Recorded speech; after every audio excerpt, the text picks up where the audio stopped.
Well, before the 100th episode, we wanted to tell you guys about a project that we're very proud of. It's a horror short, more horror short, a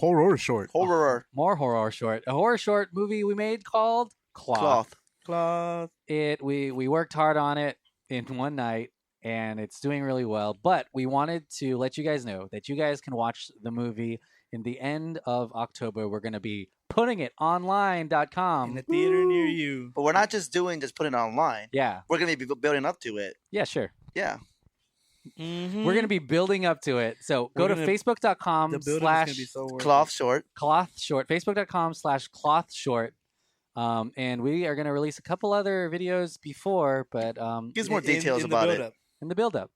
The build-up's going to be so good. Yeah. It's going to be worth it. The movie's going to be better. It's going to be other projects we've worked on. In a theater near you. On a computer or maybe on a computer near you. Yep.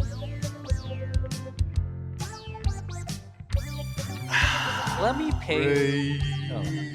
No? Ghostbusters? God damn it. Ghostbusters 2, actually. Ghostbusters 2? This is Revenge of the Sequel podcast. You should know this. Emmanuel. Let me paint you guys a picture. You can't. This is an audible fucking that's podcast. That's why I'm going to paint it with my mouth. Okay. BS. Why do you have the paintbrush for your hand? To see that. What that mouth do. I'm going to paint a picture with my mouth. All right? Here we go. It's the summer of, wait. I'm confused. The spring. It up. The spring. It's the spring of 2015. Some supple, young, nubile, cute boys, bachelors, are huddled around a couple microphones. They just drunk off of wine. Drunk off of wine. It was a microphone without a microphone stand. One that you hold. We were sitting around a computer and a TV, and we thought, you know what? You know what we should do? What should we do? Who's that? This is when we were young, so our voices were real high. This is before puberty. This is like it young. That's how young we it are. was young. Yeah. We said, hey, let's make a podcast about sequels. And then we'll see what happens. I forgot to tell you guys, Manny has not yet hit puberty. Smash cut to 100 episodes later. 100 episodes later. 99 episodes later. 99 episodes later, here we are. 99 main episodes later, because some of the people will get episodes that you might see after we die. Yeah. When we pass on, those things will be leaked. Oh, no. I think it's just to the grave. They can't be heard what I said. Yeah, some of them are just noises and things slapping against each other. We're not proud. Hey, a moment of silence for our lost episodes. Hellraiser 2. Speed 2 3 times. 2. Oh man, when the equipment failed 3 times. Jaws 2, our unaired pilot that we've never shown. I thought Jaws 2 was released. That's crazy that it didn't. I think it might have been Jaws 3. Neither was Hellraiser 2. Hellraiser 2 was never we were released. talking about that earlier, me and John. Yeah, it's insane. Man, and Hellraiser was so good too. Spectre. Maybe we'll revisit some. Batman vs. Superman. All those movies. These are a lot of movies that we recorded, but I forgot to post. Put them up. But hey, you know what? We made it. Our amazing far. CEO, ladies and gentlemen. Yeah. This is Emmanuel, and we'll go around the room counterclockwise. We're all sitting on a stack of each other, so it doesn't matter. Okay. And the my mic name is below. Andrew. So that was Andrew. Hey, I'm John. What if? Yeah, that was Andrew also. And on the special 100 episode of Revenge of the Sequel, it's me, Randy, co-host of the sitting room. Randier than ever. Randy here. This time it's personal. Yeah. This is the sequel to Randy's Return. So we've all probably been on these podcasts more than any other person, right? Like that's true. This is like the original, the podcast, the OG, if you would. The OG, triple OG, quadruple OG, actually, because there's 4 of us. Do you guys still have those tattoos that we all promised we would get? Yeah, straight on the butthole. Yep, I got one straight on my butthole too. But God damn it, me and John. I missed the memo on that one. Yeah, I was drunk. Nope. No, you got them. Oh, you got it on my shaft. That's where it came from. It's the butthole. The tattoo is just a small black dot.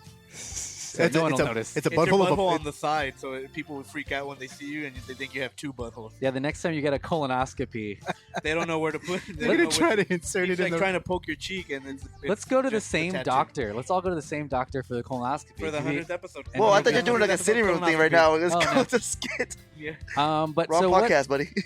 What have been your favorite episodes or your favorite moments on the pod? Flashback episode. Here we go. Why don't you go first? The ones you didn't. Whatever happened to start with Randy. Randy, what's your favorite moment on the podcast? Favorite moment or favorite movie? Just moment. Okay. It could be a movie. I do love recording at our old studio. Yeah. At your old place. That was a lot of fun. I think Jurassic World was great because that's when John and I were just talking back and forth where it came a conflict of interest of what we were saying with certain scenes. It was a very tense one. I remember that. That was a tense one. I think it was half. I hated Jurassic World. Yeah, I think that's what it was. I think it was half the host versus the other half of the host, and that's what was a really cool one. Some people turned on me. You liked it, you some son of a bitch. Some people went against. Hey, fuck you, buddy. Get off my fucking lawn. Hey, fuck you. That's messed up. Just because in that movie that Clint Eastwood did. Yeah, exactly. Okay. But cool, John or Andrew, what was your favorite moment or movie? Take a go around the room. My favorite moment, I think, had to have been, I guess, going around at just getting, I guess, the guests that we've had before. I mean, going over there and talking to, Ken Foray from Dawn of the Dead. That was a really big thing for me, especially awesome. because that was one of the movies that got me into movies way back when I didn't even know what some of a lot of this stuff was. So I mean, everything from Tom Kenny from SpongeBob. I know that was for just in general for Delphin. Yeah, but, that was good. And then now you'll see with Lloyd Kaufman and things like that. So it's pretty cool to be able to do that. On your free time. Yeah, I agree. I'm gonna go ahead and add to that. I do like having all our guests episodes in the past have been really great. It doesn't matter if it's celebrity guests or our friends guests or filmmaker guests. Those are really cool. It's really cool to see that everybody still, I guess, is passionate about the stuff that we are passionate about. Exactly. That's basically why every episode we started it eventually. Yeah, movies. And every episode Hollywood, is super different. I mean, obviously a lot of them are very similar, but every episode that we have had a guest on, especially this past season, this season has been very guest heavy. I think it's our main focus. It's really cool to get to talk to everyone, get to see everyone's point of view on stuff. Exactly. And it's just some of them are very comedy heavy and some of them are very technical heavy, which still works. So it's really awesome. And they're all just all around the love of movies. Well, and then look at how long we can talk about this stuff for. It's 100 episodes later. That's at least 100 hours of just talking about technically these movies more than 100 we haven't episodes even later. Scratched the surface of these movies. So just made it get real for you guys. It's a lot. You're welcome. Yeah. What I like is this is stuff we do. Even if we didn't have a podcast, we'd probably do it anyway. Yeah. Hang out and talk about movies anyways. But I think what's different is if we didn't have a podcast, we probably couldn't call Lloyd Kaufman or talk to Robert Rodriguez or the guys from Clerks. Because then we would be crazy. We would be like psycho stalkers. But if we have a microphone, it's all legit. We're media. Yeah. But it's been really, really cool. And I've learned a lot about movies, and I appreciate them a lot more since yeah, exactly. the past couple of years or the past 100 episodes. And I think since we make movies and, we're creative types, it's really helped us kind of figure out what makes a good movie, even if it's not a sequel, just what, is the why behind a lot of the movies we watch. But it's been really fun. And why did it get so real? There are all these stray dogs inside my house. Yeah, exactly. Get out of here. They're looking very sad. Get out of here. I want my cup of coffee a day. I drink that. You too, Sarah McLachlan. Yeah, get out of here, Sarah McLachlan, you bitch. Make me feel bad. No, but and the other thing I want to say is thank you guys, the listeners. A lot of people, thousands of people in a lot of different countries and cities around the globe. You guys are probably the reason why we're still doing this. Yep. Yeah, it's pretty crazy to think that people listen to people like us. Yeah, that's kind of weird. Yeah. The planet. So not only do we have a lot to say about movies, but people really like to generally listen. Yeah. Also, because then they have their own thoughts, and then it generates a whole bunch more hours of conversation. Yeah. About moving pictures. We don't even know how many people are talking to us through their headphones and phones right now. Yeah, imagine I can just imagine some they could be trolling or agreeing like crazy, and we'd love them all the more the same because that's I don't know, it's mind blowing to me that we have had as many listeners as what you said we did. It's crazy because like I said, we started this just for fun, just kind of to validate our own kind of egos. We only had 4 listeners. And that was each other. And so it's even my mom unsubscribed during the earlier. At one point we had negatives. Some of them are tough. the Fantastic Four episode. Because we had like we didn't have one. equipment like we do now, or we didn't know everything about having a podcast just technically. Yeah, We And kind of just want so to put it out there. I sometimes I see 50 people download our very first podcast, and I'll feel like, ugh. you just want to email them and say like, listen to Hey, something better. Listen to something more recent or Yeah. that has something different. But I think it's really cool for people to hear what it was like back in 2015 before When the we started election. Apple in a garage. Yeah, we started in a garage just like Apple.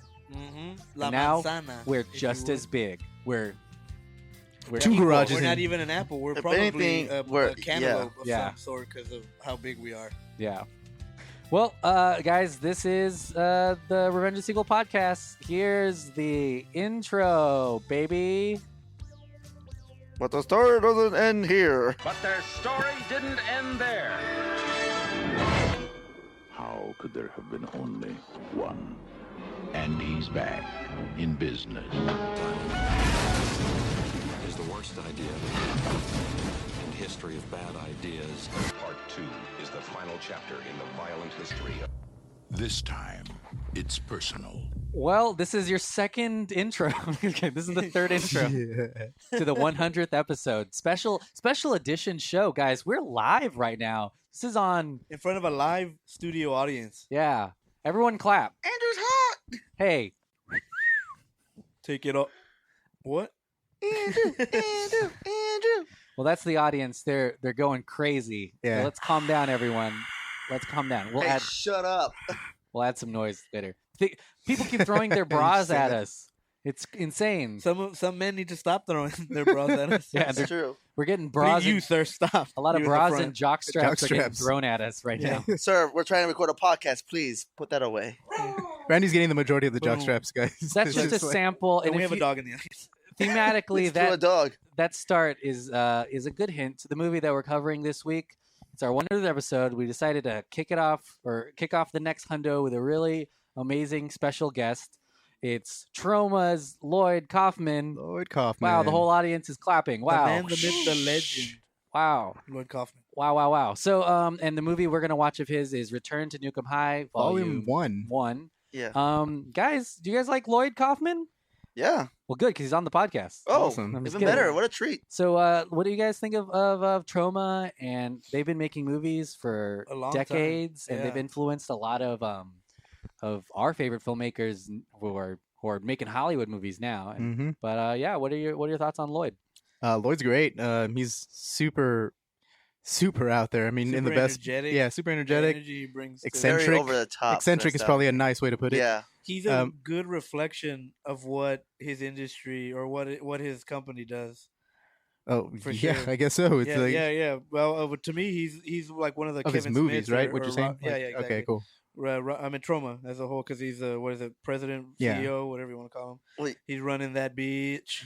He's a real legend to horror fans, but also to people who are filmmakers, like do-it-yourself filmmakers. Yeah, exactly. Well, he's like very Rebel. gutsy too. Like he's very out there. He'll try anything, like And experimenting. To me, if it didn't work, then he wouldn't keep on doing it. Yeah. But he's found a way basically to keep it going for like you said, decades. But yeah, like Kevin Smith and Robert Rodriguez, where he's a big inspiration to aspiring filmmakers, and that's one of your starting points that you should start off with.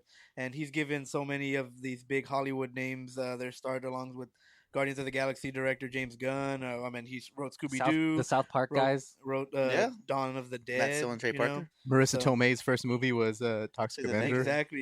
You see the Toxic Avenger, where that's getting buzz of a big Hollywood remake, where Yeah. Arnold Schwarzenegger they said might play the Toxic Which Avenger. we talked to him about. So Which- spoilers. He tells us about the remake. Yeah, that they're working exactly. So it's just one of these things where, like, if people see that remake, they'll go back and realize, I guess, or Yeah. they'll discover Troma if they don't know already. But So we were really lucky to have an interview over the phone with Mr. Kaufman. An interesting story. We almost screwed this up. Oh yeah, we did. They gave us a It's time. really funny, and And it's my fault. I did it. I forgot that Yeah, they what's this lived. wee stuff? I forgot they lived in New York, and that means a that different time zone. is different. Yeah. So we called him about an hour later than our scheduled time. Oh boy, it was crazy. And I was so beat because we were here early. We were preparing, yeah, and then and there was like, hey, I think 4 o'clock was like 2 hours ago, and you're just like, oh shit. And then we realized, fuck, we're late to the call. So I emailed his rep, and then I emailed Lloyd just personally, and I was like, hey, we missed our call. And they're like, well, just call him in at this time instead because he's driving somewhere or he's doing this. So we called him, and we thought it was going to be a really quick 5-10 minute interview. No. But we talked to him for about an hour and a half about a lot of things. And so what you're going to hear is our talk with Mr. Lloyd Kaufman, the founder, creator, director of Troma. All around grindhouse legend, basically. Yeah. And you're going to hear the best parts of our interview when we talk about filmmaking, but it does get a little political. But it's something that's really important to him. So I hope you guys enjoy this. Use this podcast. Okay, good. Definitely. Well, But thank awesome. you for being interested. Thank you very much. We're huge fans of yours. When you were in San Antonio last, we actually got to meet you at the Alamo Draft House, I think. Mm-hmm. You were showing Return to Nuke Em High, Volume 1. And so we wanted to take a picture with you. So we gave our phone to a gentleman. And while the gentleman was taking a picture, he got pantsed. And so the photo we ended up with were all of our faces looking at some guy's dingus as we took that picture. So it was a really great moment. Wait a minute. Say that again. I missed it. What happened with the guy, the gentleman? What did he do? Or what didn't he do? Well, the gentleman got pants. Someone took his pants off. So our photographer took our picture without any pants on and no underwear. And so our picture is our faces looking at him naked. It's wild. Uh-huh. But what happened to? Am I in the picture? Yeah, you're in the picture. You were unfazed by it, I think. Oh, I probably had a huge boner. Yeah. Was it a naked man? I get very aroused. Send me the photo. Yeah, I'll send it to you. I'll send it to your email. I need something to masturbate. I'm going to be away from my wife this weekend. Oh, so, okay. Awesome. Email me. You have my email? Yeah, we do. Send it to me. Yeah, we'll send it right over. Me, please. That'd be great. Nice. You've been making. Put it on. Send it to my Twitter. I'll Twitter it or whatever. Yeah, for sure. At Lloyd Kaufman. That'll be great. Yeah, we will. Yeah, I'll put it up tomorrow. I'll put it up tomorrow for what do you call Flashback Friday. Yeah, that'd be awesome. With an excellent emphasis on the flash. Yeah. So you've been working with Troma. Well, wait a minute. Yeah. Tell the fuckers at the Alamo Draft House I got Volume 2 finished. Where's my invitation? What happened? We'll call them. We'll make sure that they had a full back. house. Yeah, the thing was full the last time. Yeah. They had a full house, and tell them to invite me back. Yeah, I totally think it's time for them to call you back. That's pretty awesome. Yeah, you said it. Yeah, God damn it. So Volume 2. Well, at any rate, now that we got through all that, what would you guys like to talk about, Emmanuel and Sean? So Volume 2, it's all done. Are you out showing it in theaters or at different screenings?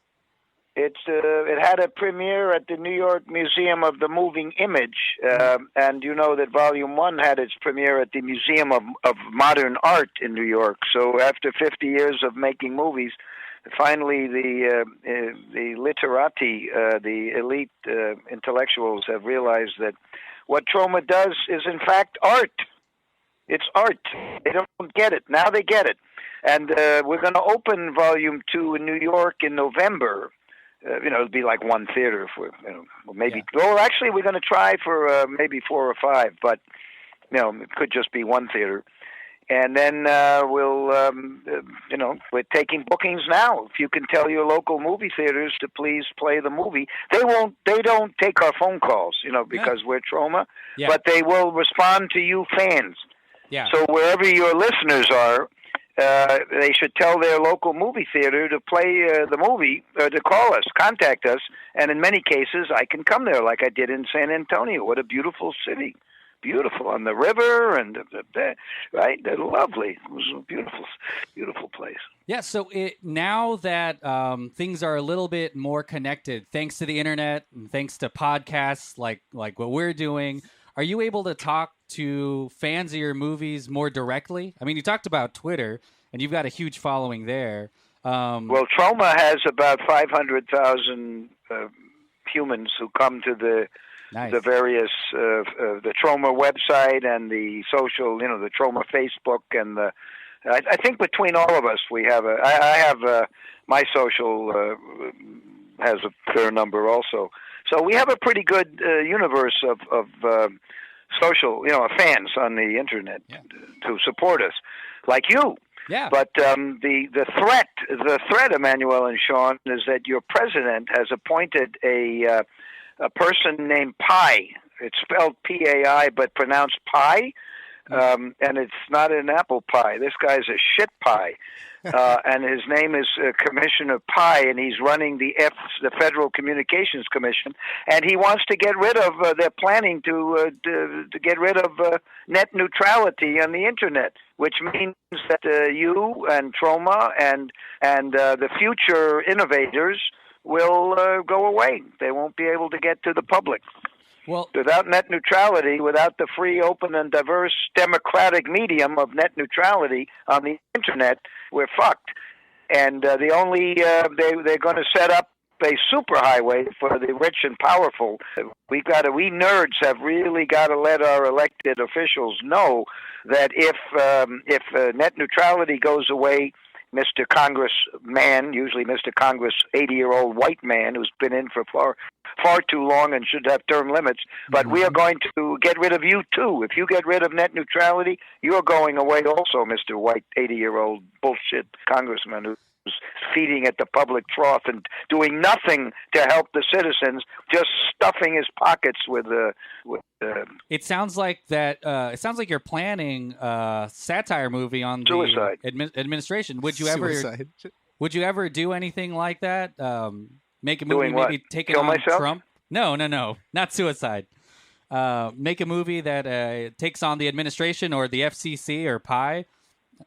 Well, I've written a book that pretty much says it all, called "Sell Your Own Damn Movie," and that has a very I've been on the.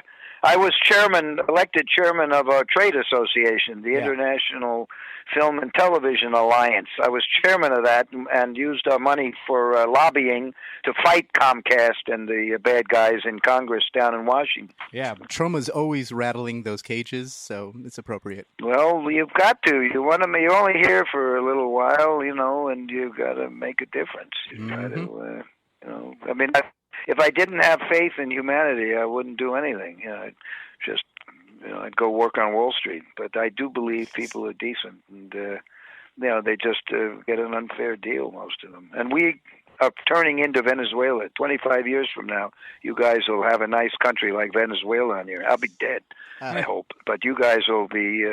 You'll have your own version of Venezuela, the way things are going. But that's what Troma's all about. Our movies want to teach. We want to get young people to think and to get involved in issues. And they're not going to get it from the mainstream. They're not going to change the world. There are no mainstream movies. None. Zero. They used to. There used to be mainstream movies that actually had something to say. But what do they say now? Do they say anything? Yeah. Not much. Nothing. Yeah. No. Yeah.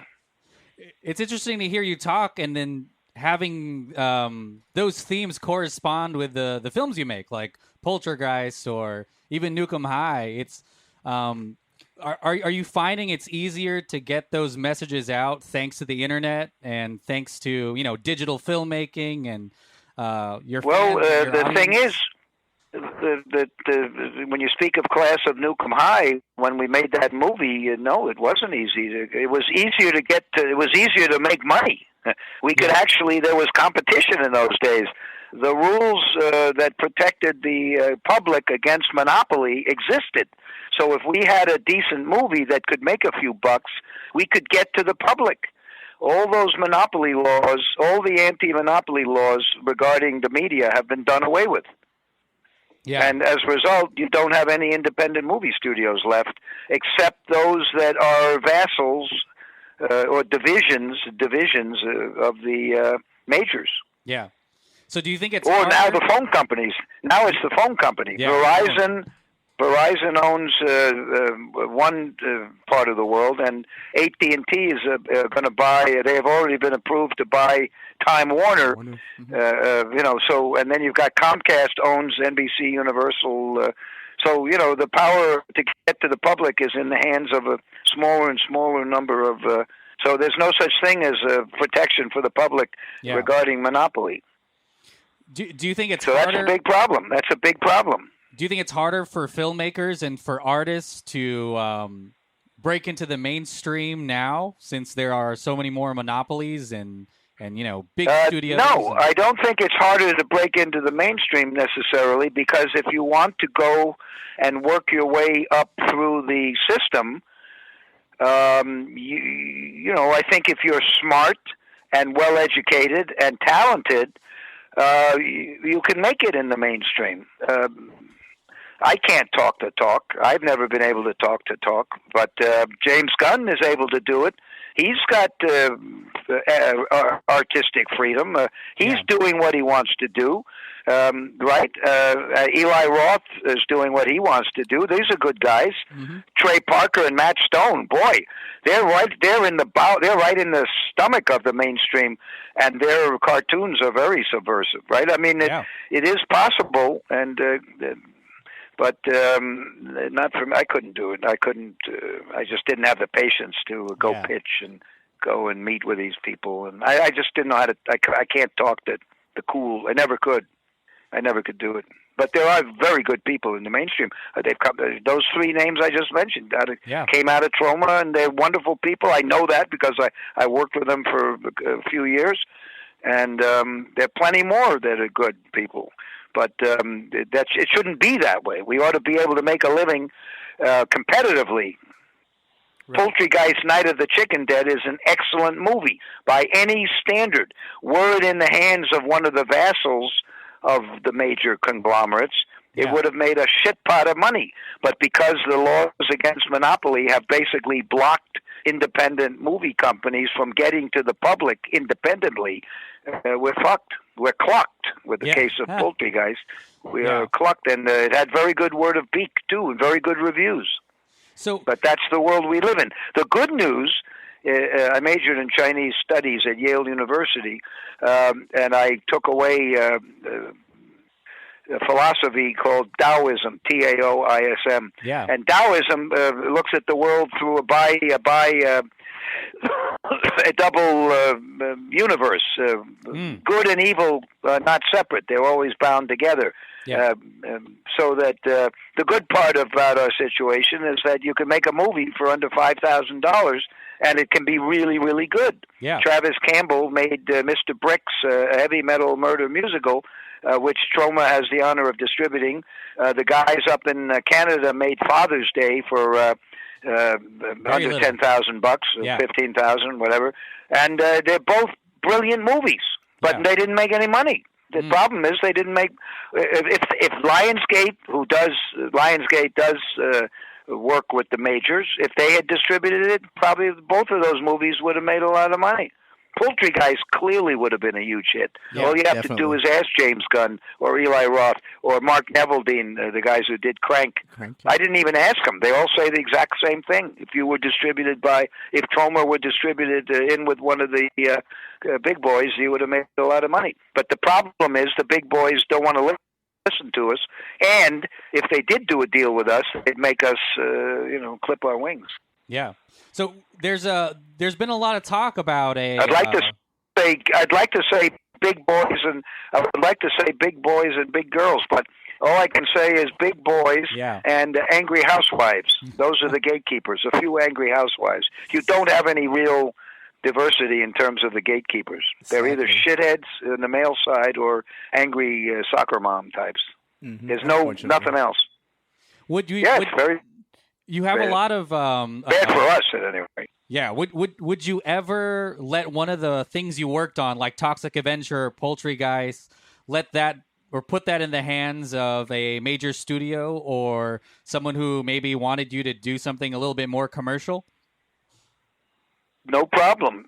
Just give me money, lots of money. But otherwise, I'm not doing it. In other words, I'm not going to direct a movie. I get offered movies to direct, but they want, they don't want to pay very much for my services. Why do I want to direct a piece of shit?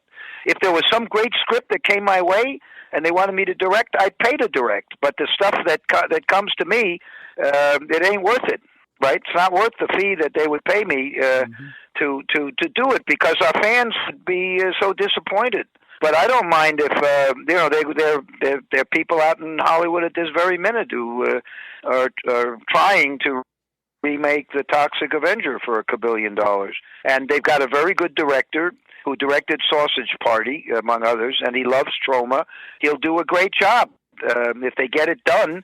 If they actually start to shoot it, we'll get a nice big fat check, and then I can make Toxic Avenger Part 5. Awesome. But I don't see any evidence other than they've been paying us a few bucks here and there. Yeah. I see no evidence that it's happening. It's been 10 years.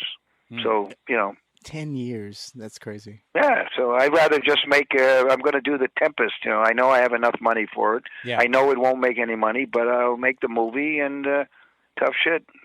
So Fuck you, world. Troma has been Fuck you, Facebook. Facebook, by the way, just banned me. I'm 71 years Wow. old. They just banned me for 30 days. Wow. For, I have no idea why. They said it was because I retweeted a photograph, and I looked at the photograph, and it was a woman with a few tattoos, but you don't see anything. She's pretty much, you see her. She's clearly got clothing on. I mean, I don't understand it. But that's what happens when you're independent. That's what fascism does, by the way, gentlemen. When fascism comes in, and this ain't just Trump. It's labor leaders, the Congress, the bureaucracy, and the corporations. When they go fascist, which is where we're going, they go after the artists first as being subversive, right? They go after the artists on moral reasons, like Amazon is doing with independent movies only. Right? They don't get rid of the mainstream movies that are more perverted and more violent and more sick than anything. Suicide Squad is a piece of absolute shit. I agree. And morality is shit on that movie. And so is half of the mainstream movies. But they go after the independent. They kick them off because supposedly for moral reasons, right? Yeah. And proof is, unless Facebook made a mistake or unless I made a mistake, the thing that got me tossed off Facebook is absurd. There's nothing to it. It's just bullshit. They must have something in their robots that says Troma no good, Troma bad, Troma sex and violence no good, even though there's nothing in that particular picture I put up that was bad, Yeah. Troma, for decades, and you in particular with Troma, have been a fixture in the independent artist movement for years, and you're starting to. You've already inspired a large group of filmmakers and artists. When you look back, when you first started making movies, was this something that you had imagined, that people would look to you as sort of this beacon for being independent and doing things your own way? No, never in my wildest dreams that I would that we would set up a film festival called Troma Dance just to put a stick in the eye of Robert Redford and have Troma Dance Film Festival, which is now in its 18th year. We put it on during Sundance in the same town as Sundance, at the same time as Sundance. Wow. It certainly was not in my original plans, and it certainly has been a huge distraction from doing anything creative. But Sundance proved to be such a piece of snobbery and such a piece of hypocritical, politically correct bullshit that Trey Parker and Matt Stone and I went out there with Cannibal the Musical and were horrified by their attitude. Yeah. So the next year we started Troma Dance, and we, Sundance makes people pay to submit their movies, and then they don't even get a letter saying, we don't want your movie. Yeah. And then really, at any rate, we did it 10 years there. I never expected to do that, and we still are doing Troma Dance. We just last weekend we had the best Troma Dance ever in New York. Wow! You can submit the movies for free. You can watch them for free, and no VIP. No VIP. If you go to my Instagram, there's some a little bit of satire. There's some short videos satirizing this red carpet culture. It's not culture. Congratulations! That's Troma Dance is has been doing really well, and we've read about it, and we're hoping to go. Well, www.tromadance.com. If your fans are interested, they could submit their movies for next year. It's all free, and tromadance.com. But again, that was never in the original. A lot of what we do, I didn't expect to write 6 books. Yeah. I went to Yale. I happened to have a roommate who was a movie nut. I got hooked into movies because he ran the Yale Film Society, and the Film Society office had a stack of magazines in French called the Cahiers du Cinéma, and I speak fluent French. So I started reading them, and those magazines are the magazine of the French Cinematheque, and this is, again, in the 60s. And those articles therein were written by people like Claude Chabrol and Godard and the Nouvelle Vague filmmakers who were journalists transitioning to movie makers. And their theory was the auteur theory. Auteur means author. And the idea being that the director should be in total control of the movie, and the movie should be consistently a reflection of the director's heart and soul and brain. And I bought into that. And one night when I was on acid, I made the decision that I would not take a job. I had a job offer in Hollywood to be a production assistant on a Barbra Streisand movie called The Owl and the Pussycat. And I instead decided I would work for a small, crappy little company in New York called Canon.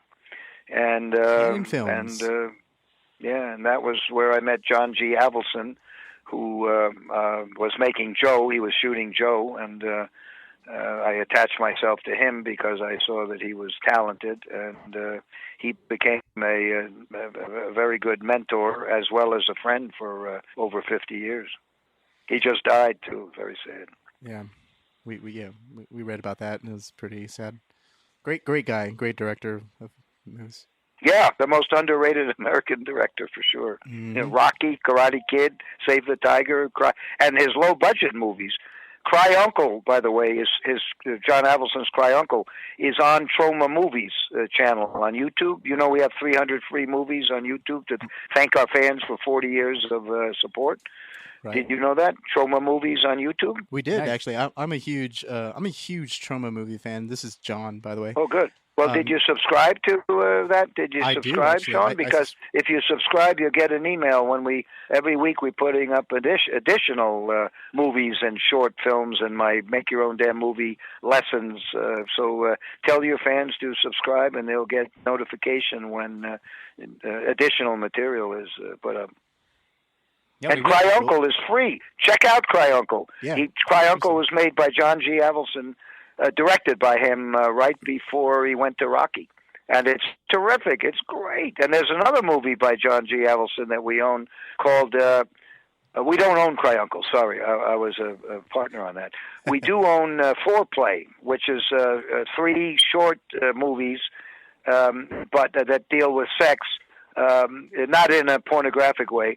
And the third story is called Foreplay and is directed by John G. Avildsen with Estelle Parsons and Zero Mostel, and it is terrific. It is so good. Avildsen was great. He was amazing. He just didn't do what the Kardashians did. He didn't walk the red carpet and have PR agents pushing him, that kind of thing. Well, people want to know what you're working on next. I know you talked about the auteur theory. I think you're definitely an auteur filmmaker. I can see a Kaufman movie and know exactly who made it and know what sort of themes I'm going to see. And I hope that's a good thing. Oh, it's a great thing. It's a great thing. I gotta tell you, John showed me a documentary on the making of Poultrygeist, and we were talking about it. It's one of the best behind the scenes filmmaking looks I think ever. It's probably one of my. It is the. I don't know about my personal opinion. Thank you. Thank you so much for appreciating it. And in a fair world, don't you think that these documentary film festivals ought to be showing that movie? Yeah, especially that one. Don't you think every fucking film school in the world should be showing it? What a great teaching aid that is. It's so truthful. It's great. It's like amazing. Literally, it deserves every fucking award that it never got, and like it deserves everything else. Isn't that something? And it's hilarious too. It's so funny. Every time I look at it, I laugh my ass off. It's awesome. But the when I'm dead, the people, the Troma employees say that when I'm dead, suddenly everyone will say, "Oh, he was so," like with Romero, right? Yeah. The New York Times never even talked about Romero. The day after he died, suddenly there are all these big deals. Suddenly, the critics of the New York Times, who probably have never even seen his movies, are evaluating and saying, having a big discussion about his movies. That's what are you going to do? So what are you going to do? Tesla had the same problem, right? Tesla invented electricity. He got totally ramrodded. Now suddenly he's been exhumed, and thanks to Mr. Billionaire. Yeah. So your films, I think, are going to stand the test of time. I think we're going to look back, and we can still watch them and understand them and how important they are. How do you decide what movie you're going to do next, or what movie you want to make a sequel to? Or great in the case question. of Nuke Em High. That's a great question. Usually, I get hooked on certain current events. I was somewhat friendly with Samuel Fuller, who was a great auteur. He was distributed by Fox, but his movies were totally independent. And he made Steel Helmet and Fixed Bayonet, which are two war movies that are so much better than Bismarck. I can't tell you. I mean, not Bismarck, Dunkirk. I saw Dunkirk in IMAX at $22 a ticket for seniors. Yeah. And to me, it was a huge bore, and I couldn't understand half the dialogue. It was muffled. But Samuel Fuller's low-budget Steel Helmet and Fixed Bayonets, those are so much better and so much more interesting. Robert Aldrich's Dirty Dozen wasn't really a war movie, but the Steel Helmet and Fixed Bayonets were both pretty anti-war and so much more interesting than this whatever Dunkirk. Yeah. But at any rate, I got distracted. Sorry. So when the question is, Sam Fuller was a journalist, and he would take his stories from the newspapers, which is pretty much what I do. Poultrygeist came out of the fact that the McDonald's moved in next to the Troma building and were terrible, terrible neighbors. We had rats the size of raccoons living in our basement because they were filthy at McDonald's. And they were also just bad neighbors. They damaged our building and blah, blah. So I read Fast Food Nation and slowly but surely made Poultrygeist. And in the case of the new movie, Return to Nuke Em High, which is the second half of my two-part movie. Yeah. All you got to do is walk in the streets and look at young people. They're all fat, and it's not their fault. They've been brainwashed by TV from the time they're born to eat crap food, McDonald's among other things, and McDonald's is they have it in the schools. Right, yeah. Taco Tuesday. Right, there is such a thing as Taco Tuesday. Yeah, right. And you got. Right, so that's kind of where that came from, but also it's got other themes in there also, and the Tarentino actually told me a long time ago at the Sitges Film Festival that we Troma should be doing something more ambitious to try to pop out of the pack. And when I saw that he did Volume 1 and 2 of Kill Bill, I thought, well, I kept it in the back of my mind. Well, maybe that's something I'll do if I get really, really into something. And indeed, with Return to Nuke Em High, I did it, and we've been working on it for 7 years, and it's finished. And both volumes have been premiered in major museums, so that shows you that if you as Woody Allen says, success is 88% just showing up. Showing up, yeah. Of course, he's fucking his daughter. Apparently, it seems that way. I don't know if we want to take advice from him about that kind of stuff. So he's very talented, very, very talented. That's the thing that a lot of people, and my wife doesn't understand it, that artists can be fucked up. Yeah. And, yes, I'm a little fucked up. I'm actually not very fucked up compared to Howard Hawks, Rio Lobo and Rio Bravo and His Girl Friday and major American filmmaker. He was beat up women. He was terrible. Yeah. I'm not like that. I'm just a little weird. But my wife doesn't get it. She still doesn't get it after 44 years of marriage. She still won't. She still wants to censor me. Yeah. Well, which she does successfully. Yeah. It's partially their jobs, I think, to kind of try to keep your leash a little tight sometimes. Oh yeah.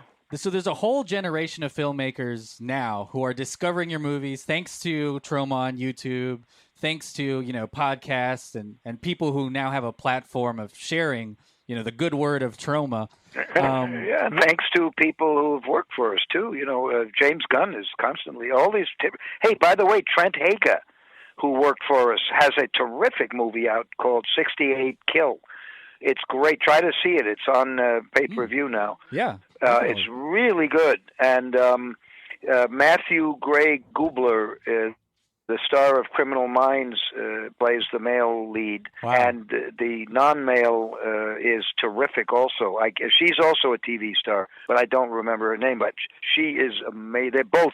And there's some dialogue in this movie that is just out of this world. I mean, really great.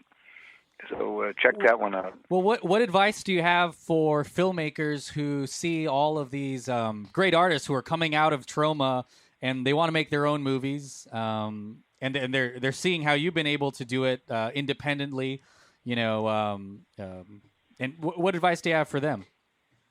I think to thine own self be true, a phrase coined by one William Shakespeare, who wrote the best-selling book 101 Money-Making Screenplay Ideas, otherwise known as Hamlet. To thine own self be true. Do what you believe in. And if you believe in money and Oscars and power and mansions and hookers and coke and all that stuff, you've got to go out to and join the mainstream and join one of the devil-worshipping international media conglomerate system. And you can, within that system, do good things. The best people, James Gunn, Trey Parker, Eli Roth, Trent Hager, these are excellent, wonderful, loyal, decent people. They love Troma. They're doing what they want to do. They don't, in no way would they ever suck anybody's dick or any of that stuff. They're in the top, they're in the 1/2 of 1/10 of 1%. Yeah. So there's that crossroad for a young person. If he or she or whatever want to become an Oscar winner, they've got to join up with some partner. They have to join the cartel or the oligopoly in some way and work their way through the ranks and hopefully do it on their own terms rather than suck dick. But if you want to be like Uncle Lloyd and live in a refrigerator carton under the overpass on Route 95, then you make your own damn movies, and you can do it now. Mm-hmm. For $5,000, you can have a useful life. You can be a teacher or a nurse or something useful, and save up a few bucks or go on Patreon. You could save a couple of $1,000. You go on Patreon and get your friends and family to put up 3 or 4, 10,000. You make yourself a good movie. Then you go to you do what Troma's doing, self-distribute. Yeah. Unfortunately, I don't know how to do that. I only know how to make the $400,000 and $500,000 movie, and that business model doesn't work. Yeah, doesn't work, at least on the kinds of movies that I like making. Yeah. Well, you mentioned also I have a terrible reputation No. with the main, with the big studios. They, those little, they don't like me. Period. And I'm 71 years old, so that doesn't help either. So there's no way that any chance of anything I do getting involved with the mainstream. Although actually, Volume 1 was in with actually Volume 1 was profitable. Of Return to, this is a good lesson. Poultrygeist, which is a great movie, lost every dime pretty much and we put up our own money, my wife and me, and Troma distributed it, and we lost $500,000. The Return to Nuke Em High Volume 1, we were partners with one of the vassals of the mainstream, namely Stars Media, who own Anchor Bay, and they allowed us to make a very small profit. And it was their idea. It was actually their idea to make Return to Nuke Em High in the first place. Now, Volume 2, they're not partners on. They only wanted to be partners on one half of it. So we're on our own with Volume 2. So Volume 1, we actually made a little money. Very little, but at least we made a profit. Volume 2, my guess is we'll go down the drain with that one. I mean, I don't mean we'll go out of business. I just mean we will not make any money. Well, so when you're making these films, and you mentioned James Gunn, a lot of the people that have gone through the Troma process. What do you think they take away from working on a Troma film? I'm sure they've learned lessons while they're shooting. But what are some of your favorite parts? Do you like writing it? Do you like actually shooting it, or editing it later on, or trying to sell it? Well, I think there are two parts to that question. What are my favorite parts, or what are James Gunn's favorite parts? Well, let's talk about your favorite parts first. What my favorite parts are the idea of making some art. Let's make some art, like Terror Firma, like that sad director in Terror Firma says. Terror Firma, let's make some art. I enjoy making the art. And the idea of a group of people literally sleeping on the floor and sharing this very intense, low-budget experience is really a life experience, and it's part of the art, actually. My daughter, Charlotte Kaufman, who was one of the stars, she was the mute child in Terror Firma. Yeah. She pointed out to me that there's an area of conceptual art, the making of a Troma movie, which you can see in the Poultry in Motion documentary, or the other documentaries about the making of Troma movies, which are all free on Troma channel, on Troma Movies channel. All those documentaries, there are 5 or 6, are free, along with the 300 movies. She says that the making of the film is also part of the art, and indeed it is, because all those people, there were about 80 people that came from Japan, Portugal, everywhere, France, all over the world, to Niagara Falls, New York, to sleep on the floor and learn how to defecate in a paper bag. I mean, we lived together for 2 or 3 months in a vacant funeral home. Yeah. And very, very intense. We had one morning, we had the cops in with the drug dogs, waking everybody up at 6 in the morning. Holy shit. All sorts of, all sorts of crazy things. So it's a life experience. People get mad. Well, you saw Poultrygeist. People, right? They got engaged on the set. The fist fight broke out. I mean, people. It's a very, very interesting, colorful but tense and stressful and joyful experience. And while I can't say that I'm exactly a happy person during the making of a Troma movie. Yeah. The overall experience is great, and there's nothing like it. And I was watching this movie that I mentioned in IMAX for $22 for a senior citizen ticket, Dunkirk, and I was thinking to myself, I can't imagine this was fun to do. I don't see any. It just seems like you got millions of soldiers. Sad. Yeah. You got airplanes shooting down other airplanes. It must have been so difficult, so boring to Boring make the to film shoot, yeah, because exactly. there's nothing. I don't know. Fun. I just had absolutely no interest in any of it, other than the fact that I do respect my father's generation because they all went in the army and they didn't dodge the draft. They were heroes. It was a heroic generation, but this movie to me was hell. And I was just thinking, what if I had to make that movie? Oh my God! it'd be Yeah, so the boring. stress. I That'd wouldn't be be a lot interested. of. I couldn't do it. Yeah, that's a lot. That's a lot. To We worry made about. Troma's War.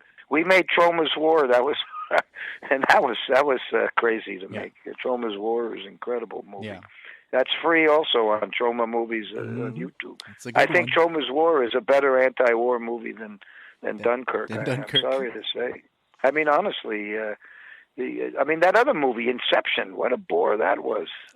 In my opinion, I don't get it. The same dream over and over and over and over.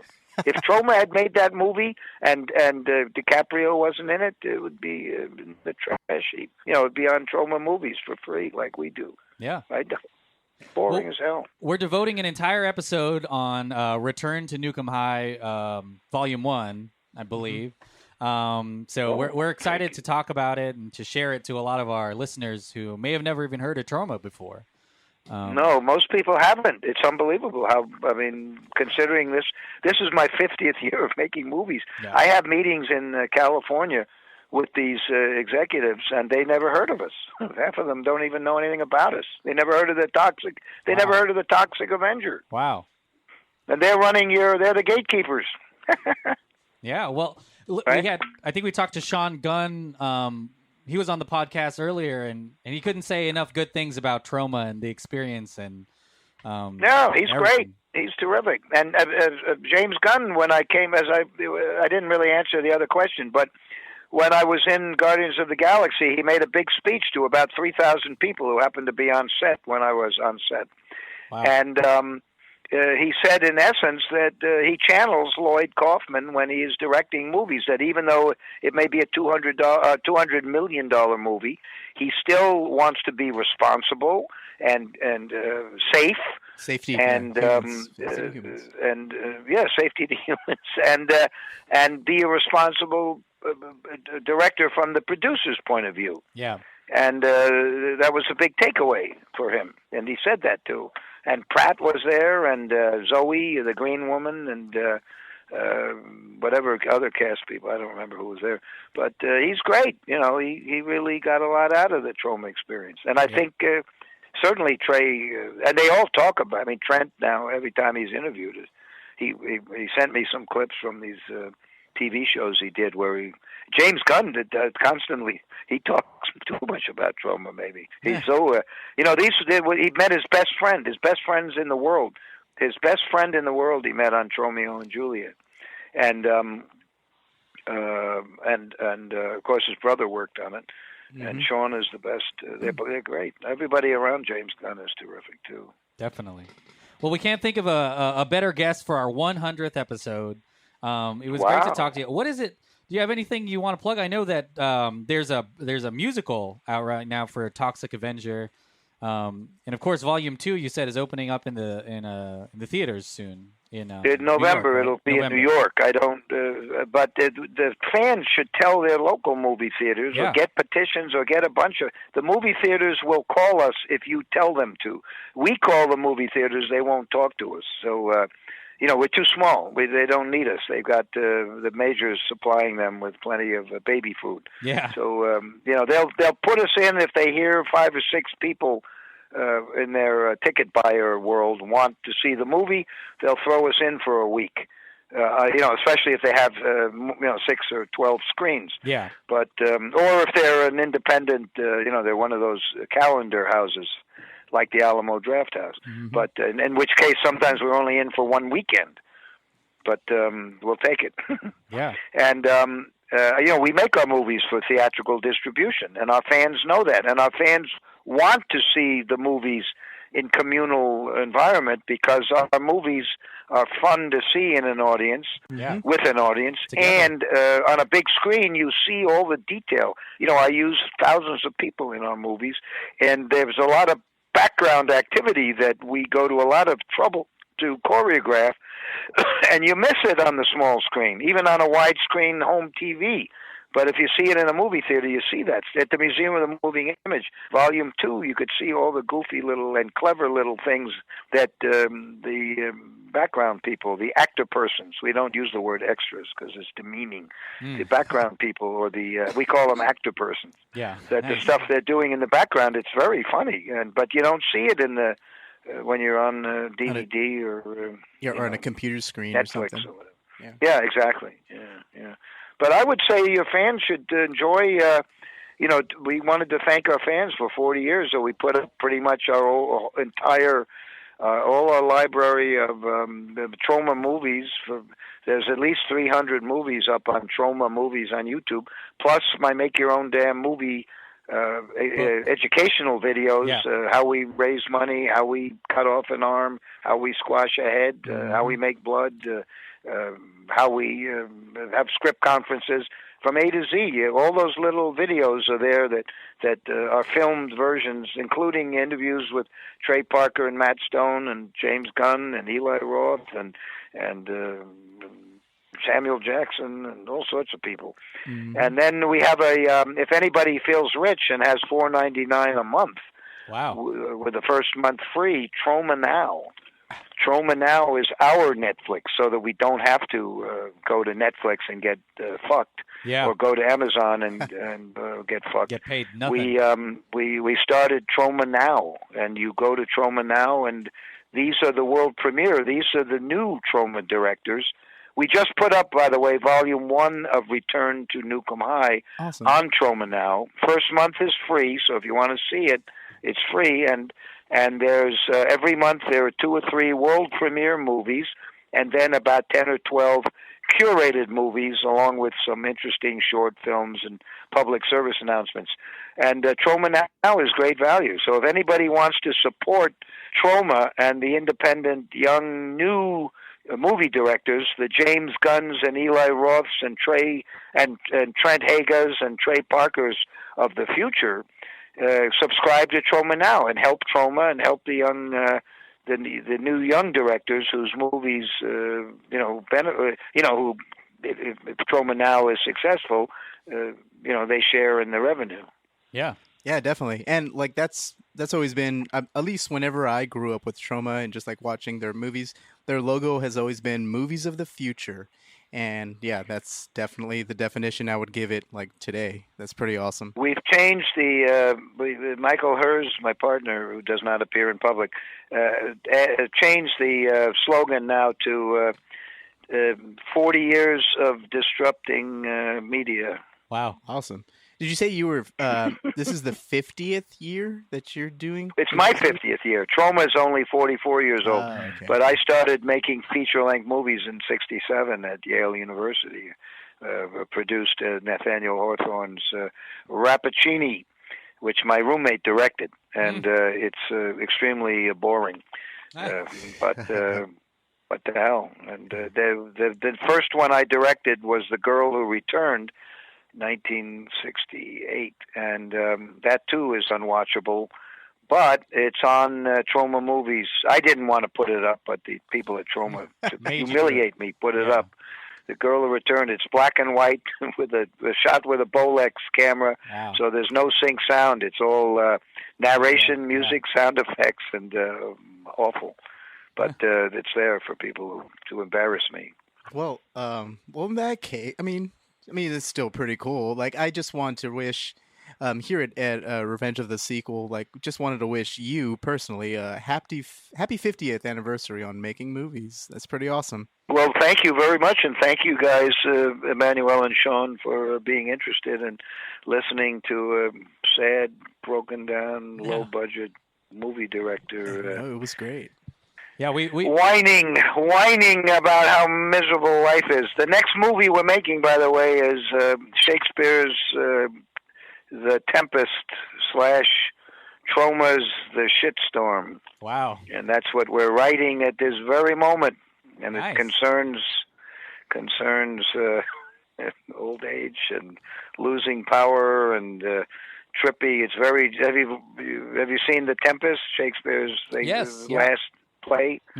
it's very psychedelic and dreamy and trippy, and also deals with old people. I think Julie Taymor tried to made a movie a while yes, ago. She did. Right? She made a female Prospero, and it stinks. But yeah, it was weird. It was a weird Derek movie. Jarman. Well, it was no good. But and she's great. She's great, but she fucked up with that one. Titus is terrific. She did Titus. Yeah. That's great. That's a wonderful Shakespeare. Yeah, great. And I'll tell you another good one. Derek Jarman, the British guy, made a crazy Tempest. That's really crazy. There are a lot of them that are pretty interesting. Not to mention Forbidden Planet, which is the Tempest, and great. There's another one. There's another one that's kind of famous, but I can't remember it. That is an adaptation of the Tempest. So that's what we're doing next, and it's going to deal with big pharma, the brainwashing of a generation, of your generation and older have been subjected to non-stop pharmaceutical commercials, so that we all now have normalized the taking of pills, tranquilizers and pills and ups and downs, and it's normal. Hep C, they even have nicknames. You've got Hep C, nothing wrong with that. Yeah, it's a dirty disease, but it's Hep C. It's normal. It's normal. Just take the pills. So that's be one big theme of that, and then the other big theme is going to be the social warrior justices. We're going to have some fun with them. Yeah. Well, wish you luck, and it'll be a return to Shakespeare.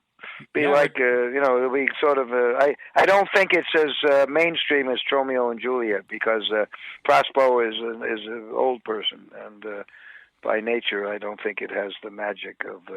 But it's my favorite Shakespeare. It's always been my favorite Shakespeare play from the time I was a kid. I saw Maurice Evans do it at Stratford in Connecticut, Connecticut. I saw Maurice Evans do Prospero. And when do you think you'll have it all written, ready to go? We won't shoot it until next summer.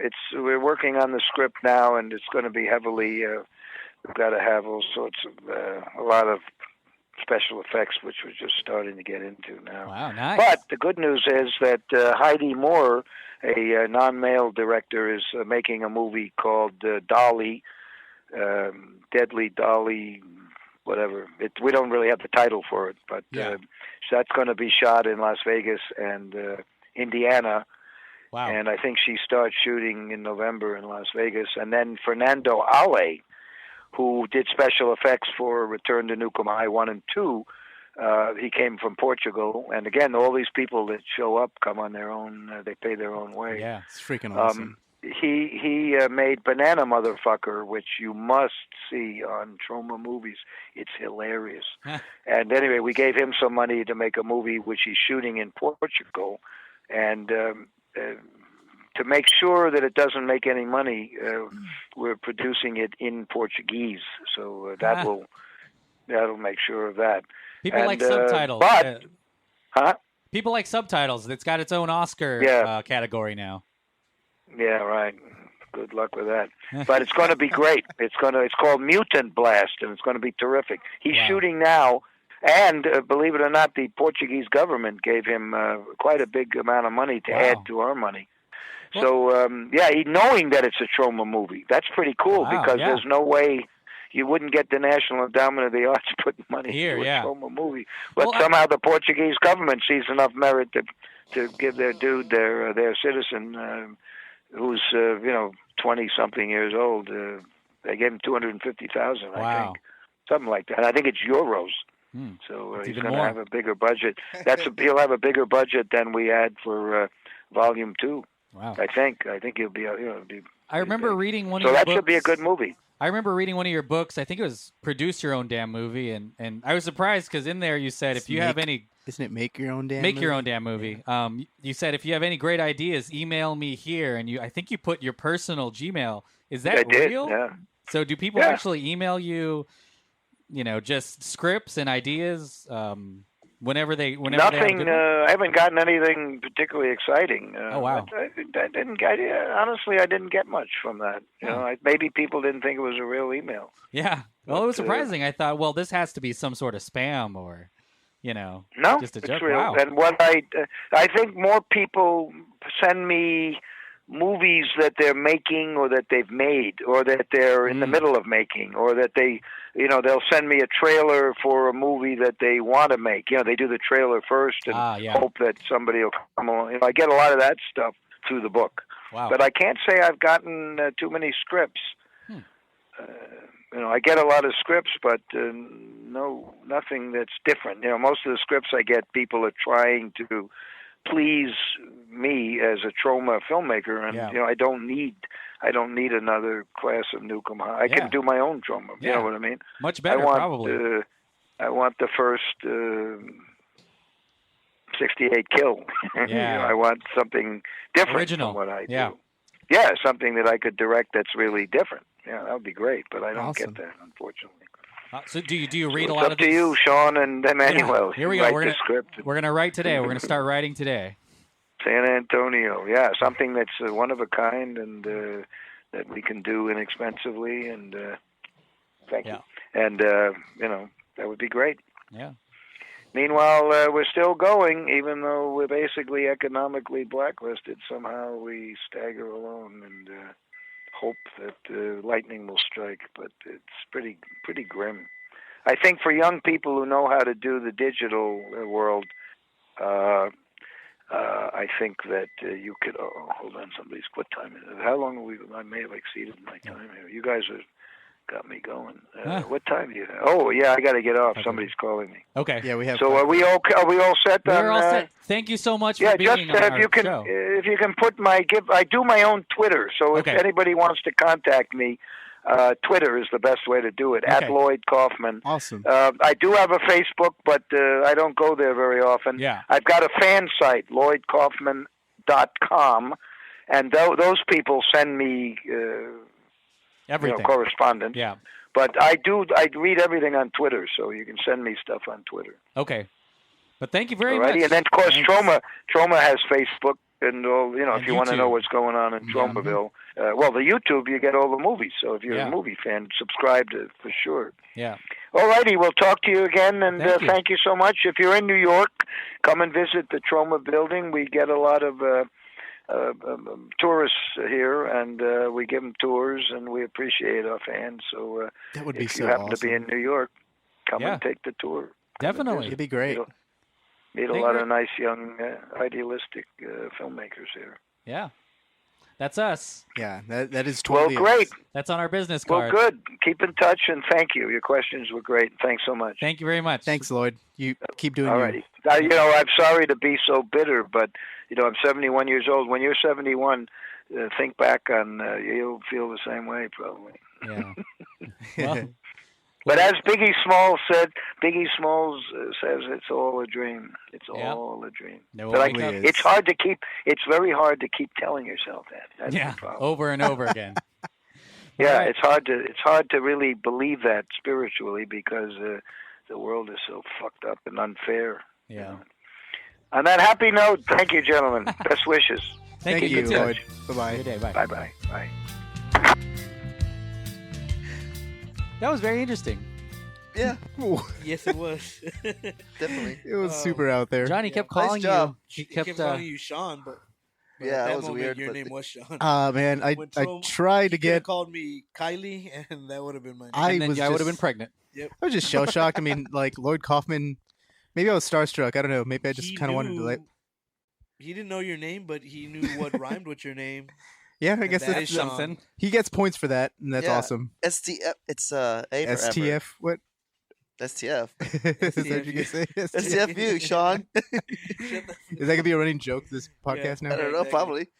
Fucking shit. Yeah, I mean, again, I said it in the intro where it's kind of crazy that we're able to talk to these kind of people and pick their brains on certain things, and it's just it's really awesome to be able to watch their movie and then talk to them right after that. We're literally able to feast on Kaufman's brain, literally. Well, from so that something that's really interesting interview. is obviously we love him for his own work, but we talked about his famous list of people that he's fostered who are successful filmmakers now. But what I really took away is he's still doing it. He brought up the name I forgot the name of that guy, but like currently he's helping a young filmmaker make a movie or produce that movie. And he wasn't he in the first Rocky? He was, Yeah, yeah. he was. So he it's- was one of the it's- producers. I think. It's awesome that it didn't that sort of drive hasn't ended, and he told us like, hey, if you guys have a great idea or made a awesome movie, send it to me. He wants to help, spur the next generation of It's one of filmmakers those still. things where like no idea is a bad idea because you could always build on top of it and make it into a good Yeah. idea. So He produced JJ Abrams' first script when JJ was like, but JJ Abrams, but yes. JJ Abrams doesn't Yeah, any bigger he's than had a that. lot of Time, like Kevin director of Star Costner. Wars. Kevin Costner came up with them. Samuel L. Jackson. Yeah. Bunch of fucking He people. was, So he's got Lemmy from Motorhead in his Yeah. movies, and Rest then in peace. he's got Stan awesome. Lee, Stan the Man Lee. Lemmy's doing in- the intro Lemmy's in of this it, movie. so- Actually. yeah. Yeah, In- so in we're going to Return start of the Nuke 'Em talking High. about Return to Nuke 'Em High, but it was really awesome about the Volume podcast. It was a little political, but I think It was- that's generally just the way that he thinks because his Yeah. movies are very satirical and very political. They Yeah. they talk about a lot of things and they're not subtle about it. But let's talk about Return to Nuke Them High. Nuke 'Em High. So John, tell us what Nuke 'Em High is and how can we enroll our children? Yeah, I don't, So Nuke 'Em High. I don't even think you'd want to enroll your adults. In, Yeah. in this, The class school. of Nuke 'Em High franchise dates back to 19. Oh shit! We should have probably I should have had my phone with me. What year is it, Andrew? Do you want me to pause it and we can pick it up? No. I mean, 2017, it's brother. obviously the late 80s. This is the first Nuke 'Em High. I think it's 86. I think maybe possibly. Might That have a movie year. came out. It was the hit after the Toxic Avenger. The Troma came up on the Toxic Avenger. They made lots of money off of that movie in the mid 80s. Class of Nuke 'Em High follows basically your standard, not standard, but it's kind of like almost like a very cheesy horror movie scenario, which works in the 80s. It was pretty awesome. It's basically 1986 to be specific. 1986. Awesome. I had it right then. So you have basically a high school that's built right next door to a nuclear power plant. If anyone's watched the Troma movies, you know that the Tromaville is the nuclear toxic waste capital of the world. So everything in their movies usually revolves around, at least the Lloyd Kaufman directed ones, they revolve around like, very green, slimy stuff, nuclear waste and stuff like that. Something that's easy to make practically. Yeah. Basically, yeah. Which is- Lots of vomit. And it Lots plays of- on a lot of the fears of that time because those nuclear power plants were being built and Mhm, people yeah. thought, are they building it too close to cities and stuff? John Oliver actually played Toxic Avenger during one of his recent shows when he was talking about Oh, nuclear really? waste. Yeah, and he actually put on the Toxie he suit put and on stuff. the Oh, Toxic, yeah. Toxic Avenger. Emmy Award winning John Oliver. You see, look at the reach of these Yeah. movies. So you had the two characters named Chrissy and Warren in that high school that basically become the protagonists. All the kids start getting mutated into either they turn into punks, which is really funny because they're called cretins, and they're like basically old 80s they have punk imagery and punk symbolism on them It on looks their like, stuff. like something out of Mad Max. Yeah, exactly. And then you have like actual students mutating into like actual monsters, grotesque green slimy monsters, and that went on for about 3 movies before. Class of Nuke 'Em High was a hit. Class of Nuke 'Em High Part 2, Class of Nuke 'Em High Part 3. Then after Poultrygeist, Night of the Chicken Dead, Lloyd Kaufman wanted to make another. You basically almost like a return to that franchise, hence the title, Return to Nuke 'Em High. Yeah. It's Volume- almost like one of these like reboot remakes almost. You know? Yeah, it's basically. I mean, Stan Lee says it in the beginning of the movie. It's like this is not your typical remake, and it's basically a remake / sequel to the original franchise, and it's split into 2 parts because apparently he had a suggestion from Quentin Tarantino to split it in 2 parts because he did Kill Bill 1 and 2 like that. So that's where we're at now, Volume 1. Boom. Quentin Tarantino, Stan Lee. Boom, name Only a drop. couple of names in that. Just sentence. some of the some of the greats. Crazy. So this movie definitely still deals with nuclear waste, but it also, I mean, I can go down. I wrote a list of a lot of the different things they They talk try to about. update it a little bit, like They you know, do. I think in the first like 5 or 10 minutes, there's like a school shooting topic immediately. There is, yeah. And on the during the interview, you talked about how he hates kind of the industrialized food complex and how he hates McDonald's. Oh, yeah. Oh, He- and that's a big inspiration on Poultrygeist, Night of the Chicken Yeah, Dead. and that is basically in about this. I fast think food. the organics. Troma Organic. Troma Yeah, Organics. just like the whole. They joke buy of out the- organic foods. Yeah, Everything. they buy out beginning. the power plant, the nuclear power plant, and Yeah. apparently, like the waste from that power plant is making in the food. in the food, yeah, exactly. It's very like Goosebumps. Like, oh my God, they're making the children's food with this fucking goop. Or And just the whatever. jokes like saying Well, like yeah, I just how, love monster blood. Boom. I love the fact that they're wait, let's treat this like the other podcast. First impressions, even though that's gonna be hard for some people. It's hard for everyone right now. Yeah. Everyone is rock. Everyone is pretty erect. But what are your first impressions of visibly erect. of Return to Nuke High Volume 1? I want to ask Randy this because Randy's our special guest. And for this Randy, episode. you watched this here live. Yeah, this is your I first did. time watching it, right? It was my first time watching it.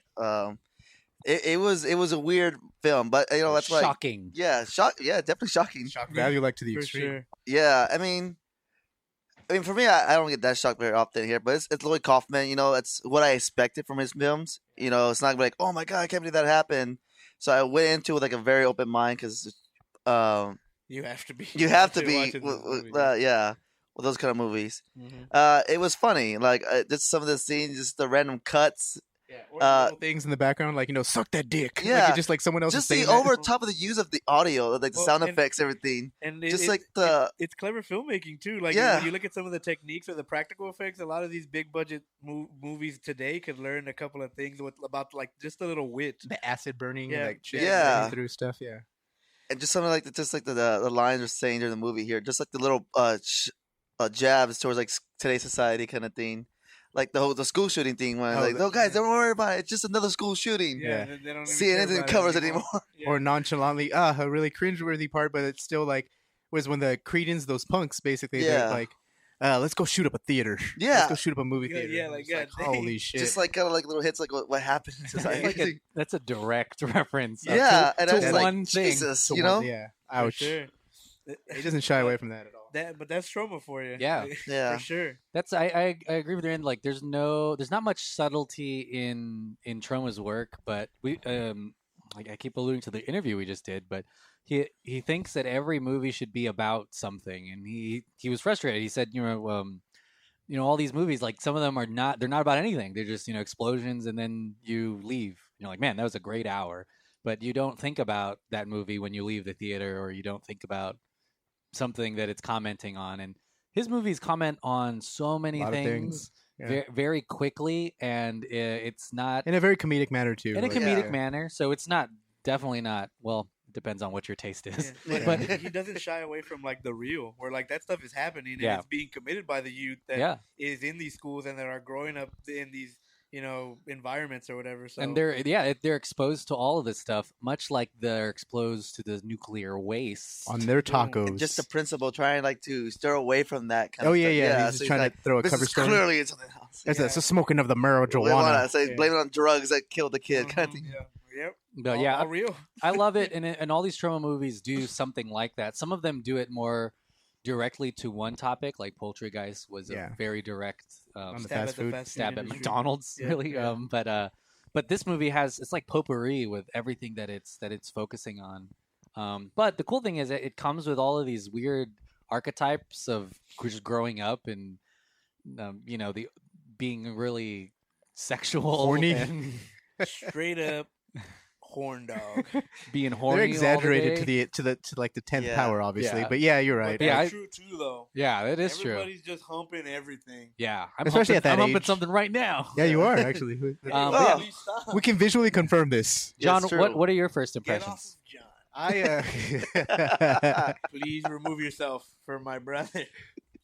I really liked this movie when I first saw it, which is really funny because I always got the feeling that Kaufman didn't really like this movie, especially since he didn't kind of sit with us and watch it when we watched it at the draft house. This movie looks very high quality compared to the other Troma movies, right? Like it's all in HD. I would say that, It's- yeah. There is a little bit of a loss. I maybe it's just only because I miss personally.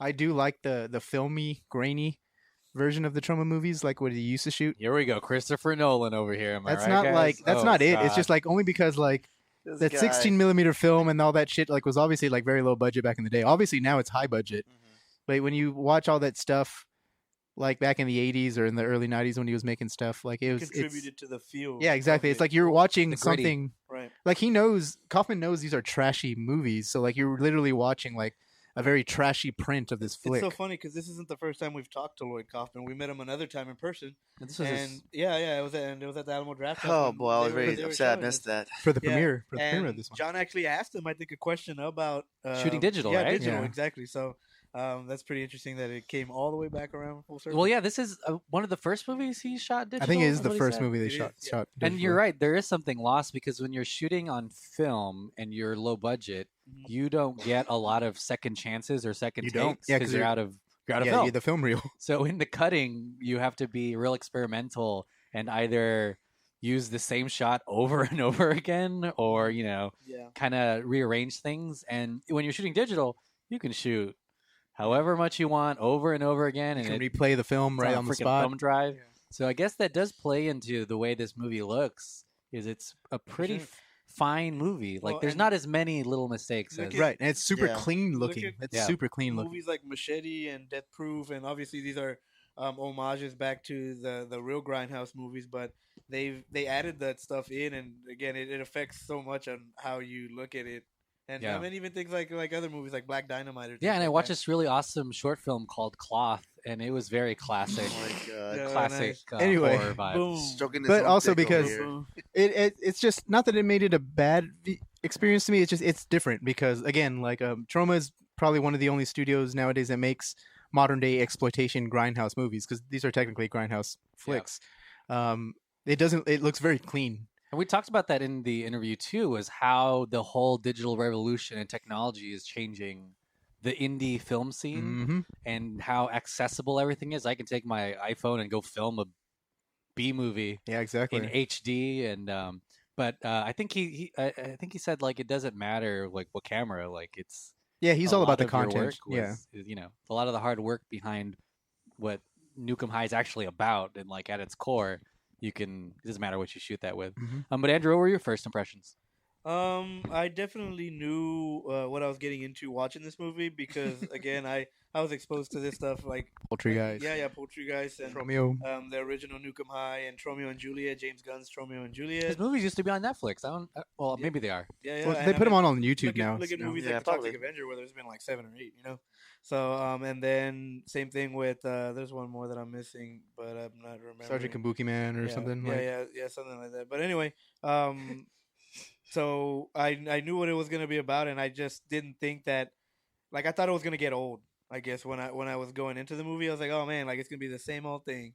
But it was actually really funny, and again, still an inspiration for new and upcoming filmmakers. Like I think people, I mean, I don't think you should show a full movie in like these filmmaking courses and classes that people are taking at colleges, but maybe, like if you were to show an excerpt of like a practical scene, you'd be like, that's the way to do it. even if it is Yeah. like a dick being ripped Yeah, off and yeah, like yeah, exactly. Like, some fucking weird ass dick monster being born, or something going up someone's ass. yeah, like, yeah, literally. exactly. Where to me that always looks better, and that's why it's funny we're talking about Jurassic World, and that's what I did. One of the things I didn't like about Jurassic World is that they took out the practical effects because it does affect the performance of the actor, and I mean I don't. That's why I a lot of respect for Michael Bay, because that dude directs action like nothing, and there's nothing happening in front of you except for explosions, and you're like, how am I supposed to imagine this huge ass 10-foot Yeah. robot?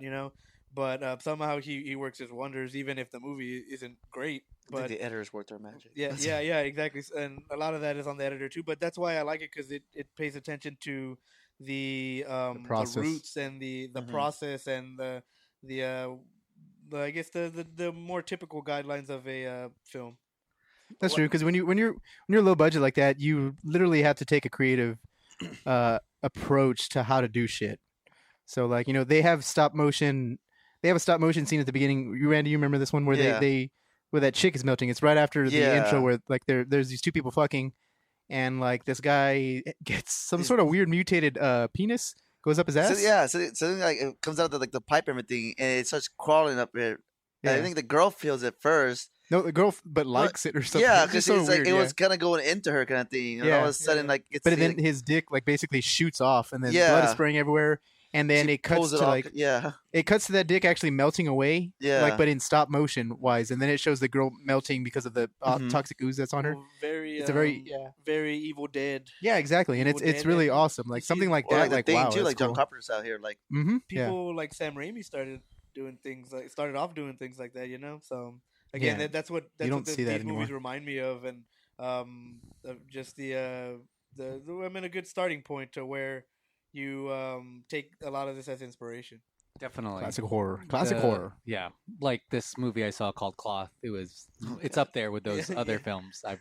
I would say Transformers: The Last Night. Best two actors. Top in there. better than Transformers: The Last Night. So That's true. That's true. That's way true. there's a lot of people who watch the behind the scenes and things of these movies. I think you showed me the Poultrygeist. Poultry in Motion. That's what it's called. Poultry in Motion. And something that I learned from those is a lot of these, a lot of the crew makes Troma movies because they want to, and they don't get a fat, paycheck. Oh yeah, and like literally half of that crew by the end is like ready to not do film at all. Exactly. Like they're just But that's what. That's great. Starting off in the film industry, that's what it is. I mean, like Kevin weed Smith, out like the strong people, and you weed out the people who don't want to be there. Serious about this, and the ones who aren't serious, are the ones that leave.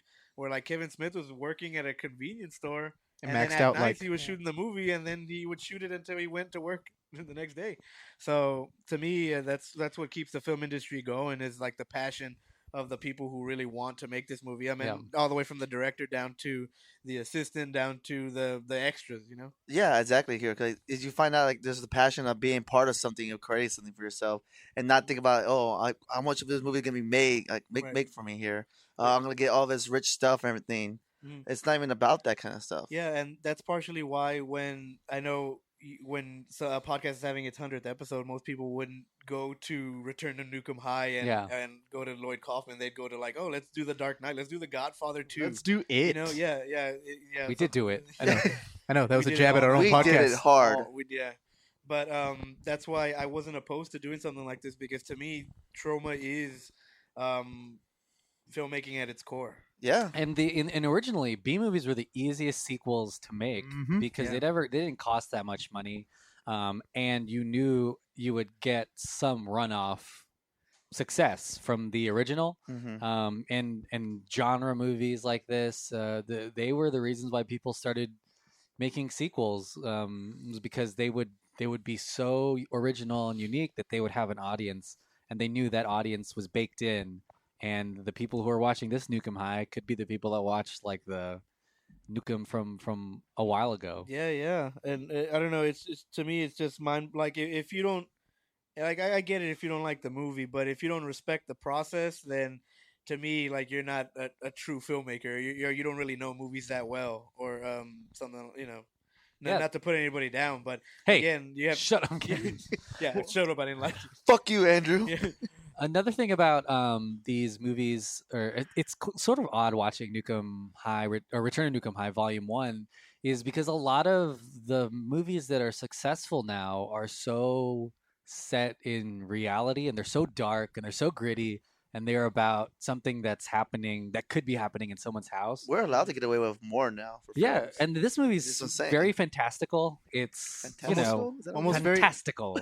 I think it's almost classical in its approach, because everyone's acting super big. They're like acting like super out there. It's crazy to see this in a modern, almost vaudeville like, way, like almost vaudeville and like theater like. Well, to me that helps anybody that's working on any of these movies, because it's so far out of the box that when they tell you, hey, can you write a drama? You're like, that only centers around two people and a couple of like relationships, and that's no one's throwing up. Man, that's so easy compared to nuclear waste, dick monsters that's gonna melt 10 your naked face people off, running around. That looks like it's happening in Mad Max, So that, I mean, even in the actors and the actresses, like, wait, I had to endure shooting a 10-hour sex scene because the fat dude couldn't get it right or whatever, So, I mean, just saying a couple of lines in front of a movie and crying, oh, man, that's fucking easy. I can do that in a drama. Or it's like boot camp. Exactly. It just stretches your range no matter what process you're involved in this movie. So there's I'll go over some of the themes and then if you guys can add some if you thought of some. But I know there's a lot of teen angst in this movie. There's definitely a lot of the comment on food and how it's produced. Equating it to nuclear waste. There's school violence. They talk about marijuana. There's a lot of there's some class stuff, like rich class warfare, class warfare type stuff. There's even a moment where everyone's taking pictures on their phones, and they're talking about MySpace and stuff. And when a student dies, and they're all taking pictures of it. Oh yeah, so just they a can girl post like, give me online. 6 more followers on Instagram. Instagram. And that's what I thought was interesting in our talk with Lloyd is we asked him like now is a moment that's so ripe for satire because of all of the social media, but also just politically the way that the country is like it. This is primo time for Troma to make something that is Big. Like yeah, this is like big, Troma's right? time to shine. Yeah, because I mean, look, politics made it into our sports, Which now. is really unfortunate because I mean right now Troma isn't like they're kind of it's a little hard to find funding for their projects now, but like yes, you're totally right. Like watching this movie, even this movie was made in like 2014, 2015 or so. Yeah, Uh, 2013. 14, yeah, and then like this movie is not politically correct at all. Yeah. Like at all. Like it's just like literally they have like what we said earlier. Like there's a school shooting scene. They comment on it. They laugh about it, and they just like just nonchalantly just pass it over. There, people will be offended by that. Like just watching that right now. Like Yeah, it'd be interesting to see if something like this can get because it's like a midnight movie. yeah, definitely. But just like midnight movies used to play at midnight because they didn't want everyone to watch it. The mainstream audience. Yeah, midnight movies have become more mainstream. Like you couldn't watch a Terry Gilliam movie in the theaters. There's a channel until it completely broke. dedicated to those movies, and it's run by Robert Rodriguez himself. Yeah, El Rey. So it's definitely something that I think there's a wide audience for, especially now that they're focusing a lot on YouTube and online distribution, right. which is like Basically directly to you. unrestricted, Just close to unrestricted. that's how I 'cause got. it's That's how we DVD. watched Nuke Em High today. It was I bought it online. Yeah, you bought it online Yeah, I Yep. paid for it, baby. Why is that, Manny?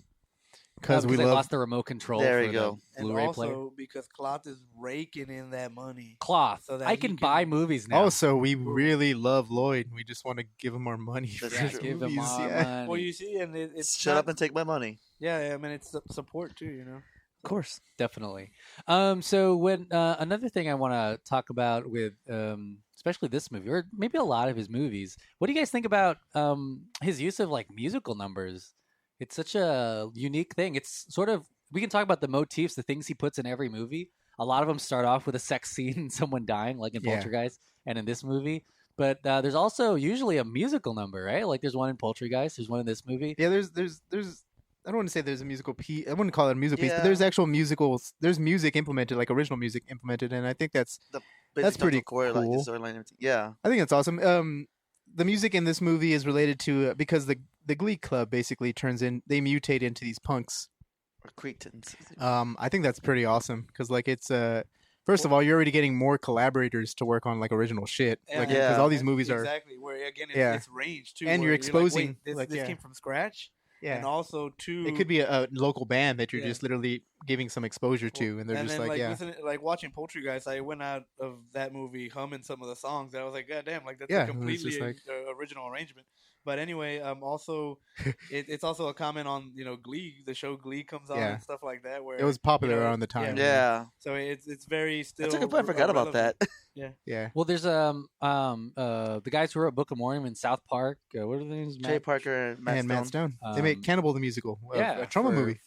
For Troma, I think, and it reminded me a lot of like in Family Guy. They do this. They just start a musical number. Well, Seth MacFarlane is a off big away. fan of musicals, like it's like show True. tunes, everything. Yeah. Classic music. And I think Kaufman is too. Kaufman is very Kaufman likes old timey Hollywood stuff. You can Yeah. totally tell. Like I think the movies he makes are very intentional, but like I think his influences or stuff are still very like he mentions Arthur Miller's Death of a Salesman and stuff like that, and it's a very specific reference.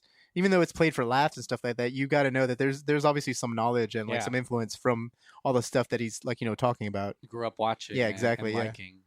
I think Toxic Avenger is a musical, isn't it? On the No, web. No, in it's London? not. No, it's not. There is the Toxic is- Avenger musical Broadway number. Yeah, Yeah. but the movie itself. But the movie itself is think- not. Only Poultrygeist, I think, is the only musical. Oh no, I'm saying that a live musical. Oh yeah, live that musical. they're- Yeah, that's being Yeah. performed right now. Toxic somewhere. Avenger. Yeah, Avenger. definitely. Yeah, You I guys think should we go talked watch about it if it's still out. So what? I got tickets. Another interesting thing that I pulled from, or I got from the interviews, he talked about how if he had the option, because we asked him about the Toxic Avenger remake or reboot, Yeah. remember? And his answer was very nonchalant. He was like, "Yeah, if they want to give me money, sure, like make it." And there was someone attached to make it. I forgot who it was. I'll look it up. But how would you guys feel about if maybe Return to Nuke 'Em High this movie or any of the Troma movies were rebooted and made into something that's like PG-13. I think actually Class of Nuke 'Em High was one of the original things that got optioned. Like all his popular ones were optioned by Hollywood. Yeah. I don't know if they're going anywhere. Like I think he hinted that it's kind of the Toxic Avenger one anyway. That's the closest one to being made. I think he hinted that it's kind of at a standstill. Yeah. But the director would be Conrad Vernon, the guy who made Sausage Party. Conrad Vernon, yeah, exactly. And so no. The thing is but all of his classic movies got optioned. So like, Toxic Avenger, Class of Nuke 'Em High, Poultrygeist even got optioned. I don't know if they'd work like as a mainstream remake. Well, exactly. And you like I said, you put like a PG-13 label on it. I don't think it's gonna work out because the whole point of a Troma film, everything, it's just so over the top. It's gonna try to offend you, kind of thing. It's gonna be like experimental. Or it's trying to gross you out. Exactly. Like, That's his main goal out of it. And so many big budget studios aren't ready for that jump. Or what about they just like to play it safe, and Troma movies don't play it safe. Exactly. That's like, well, what audience is gonna come here? Basically, it's gonna be the Lloyd Kaufman true diehard fans are gonna want to see it. But you go to a bigger audience, they're gonna be like, no, I don't want to see that kind of stuff. Exactly. They One might of be the things offended. that's interesting is it feels like maybe all of Hollywood is edging towards him, and he's always stood still. He's always been on the outside.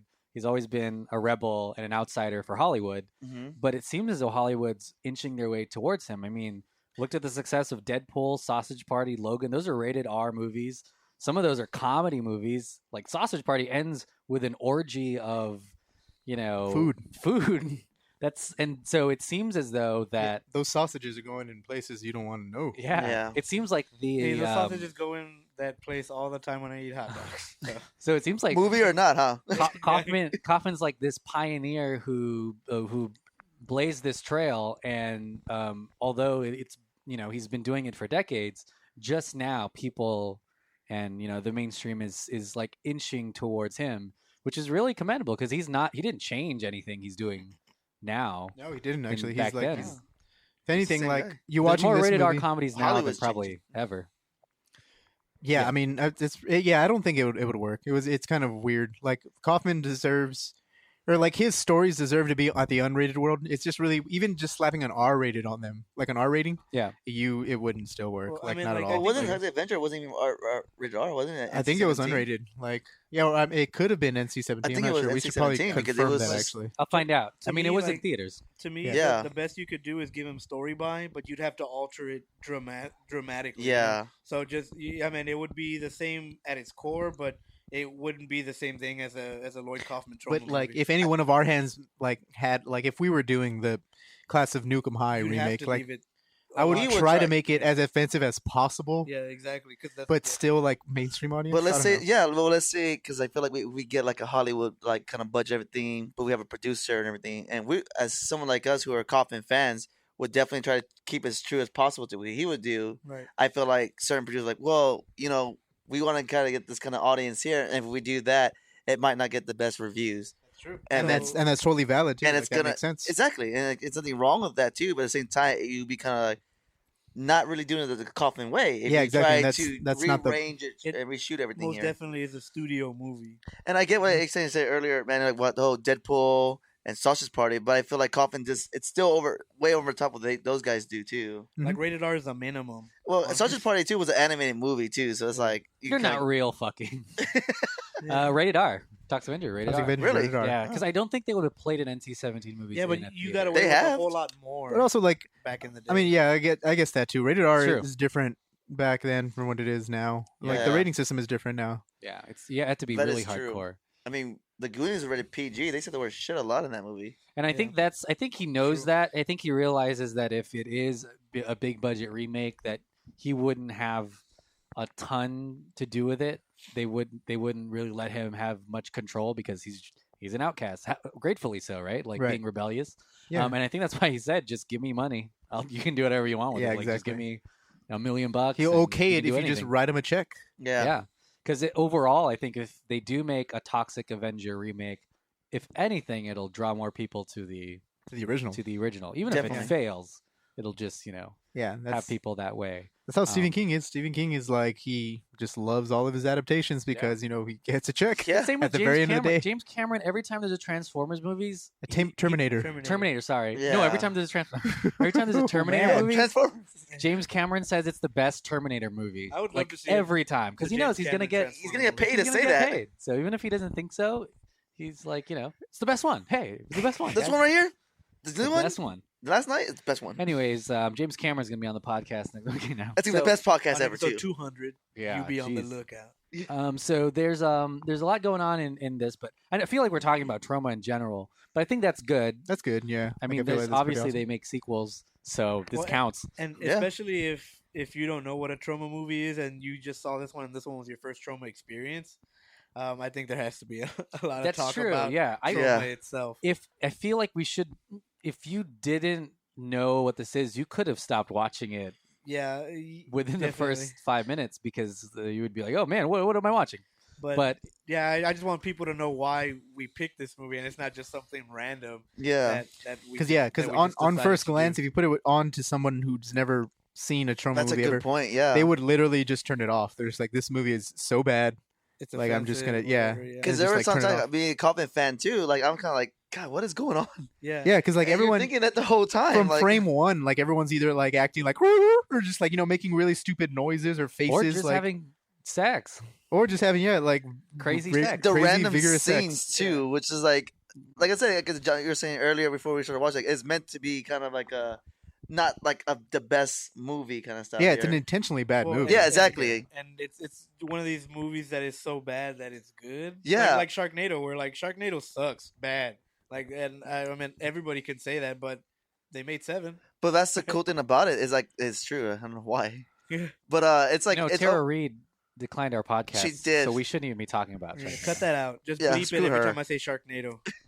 We'll fix it in post. But like Kaufman was definitely trying to be over top of everything he was shooting on that or filming that kind of scene. Like the random like sex scenes, it goes straight cut to like the them talking, Yeah. and they're not even that long. They're like maybe like a minute of a scene, and they'll go to another random scene. There's a lot of ADR, which Delphin pointed out. Like there's a lot of ADR in some scenes where like literally the actress turns her head and then like you hear the audio quality just like change. Yeah, and another thing too, like as an editor too, I noticed so many continuity errors. Oh yeah, and then I think that's part of his style. But exactly too. Yeah, it's I part think of his that's the point of it, kind of thing. And yeah. it's not really a continuity. It's not an error if you're doing it on purpose. kind of Yeah, thing. exactly. So that's why I love the film about it. 'Cause that's what I love about this film. Like how many times it got me like, what the hell is going on? It's Yeah. like how it's comedic though. And the movie's definitely far from boring. Yeah, It is entertaining. So, but you just have to be able to get past the surface of it. And Yeah. I think that's where. I mean, just talking having about the Troma understanding that kind of style of shooting, like Right. you know, And a lot of it's uh, just getting past what you're used to exactly. in movies because this is if It's you like watch, a live action yeah, South Park episode, basically. Yeah, pretty almost. much. Yeah. and it's not anything that they haven't been doing, for the past. Oh yeah, it's nothing new if you know him. Nothing new if you know them. This is the Kaufman way. The Kid. Kaufman. But yeah, do you guys have any final thoughts on Troma or Nuke Em High? Definitely love Eugene. His The, name right? The Duck. the Eugene, no, Kevin the Wonder Duck is one of the best parts of this movie. I've yet to know. We should talk about the fact that this is literally a volume 1. Yeah. Because what's really weird is that this movie really ends abruptly. That's So, true. Yeah. We didn't really talk about the plot a whole lot, but that's because the plot is very similar to Class of Nuke 'Em High. So, Mhm.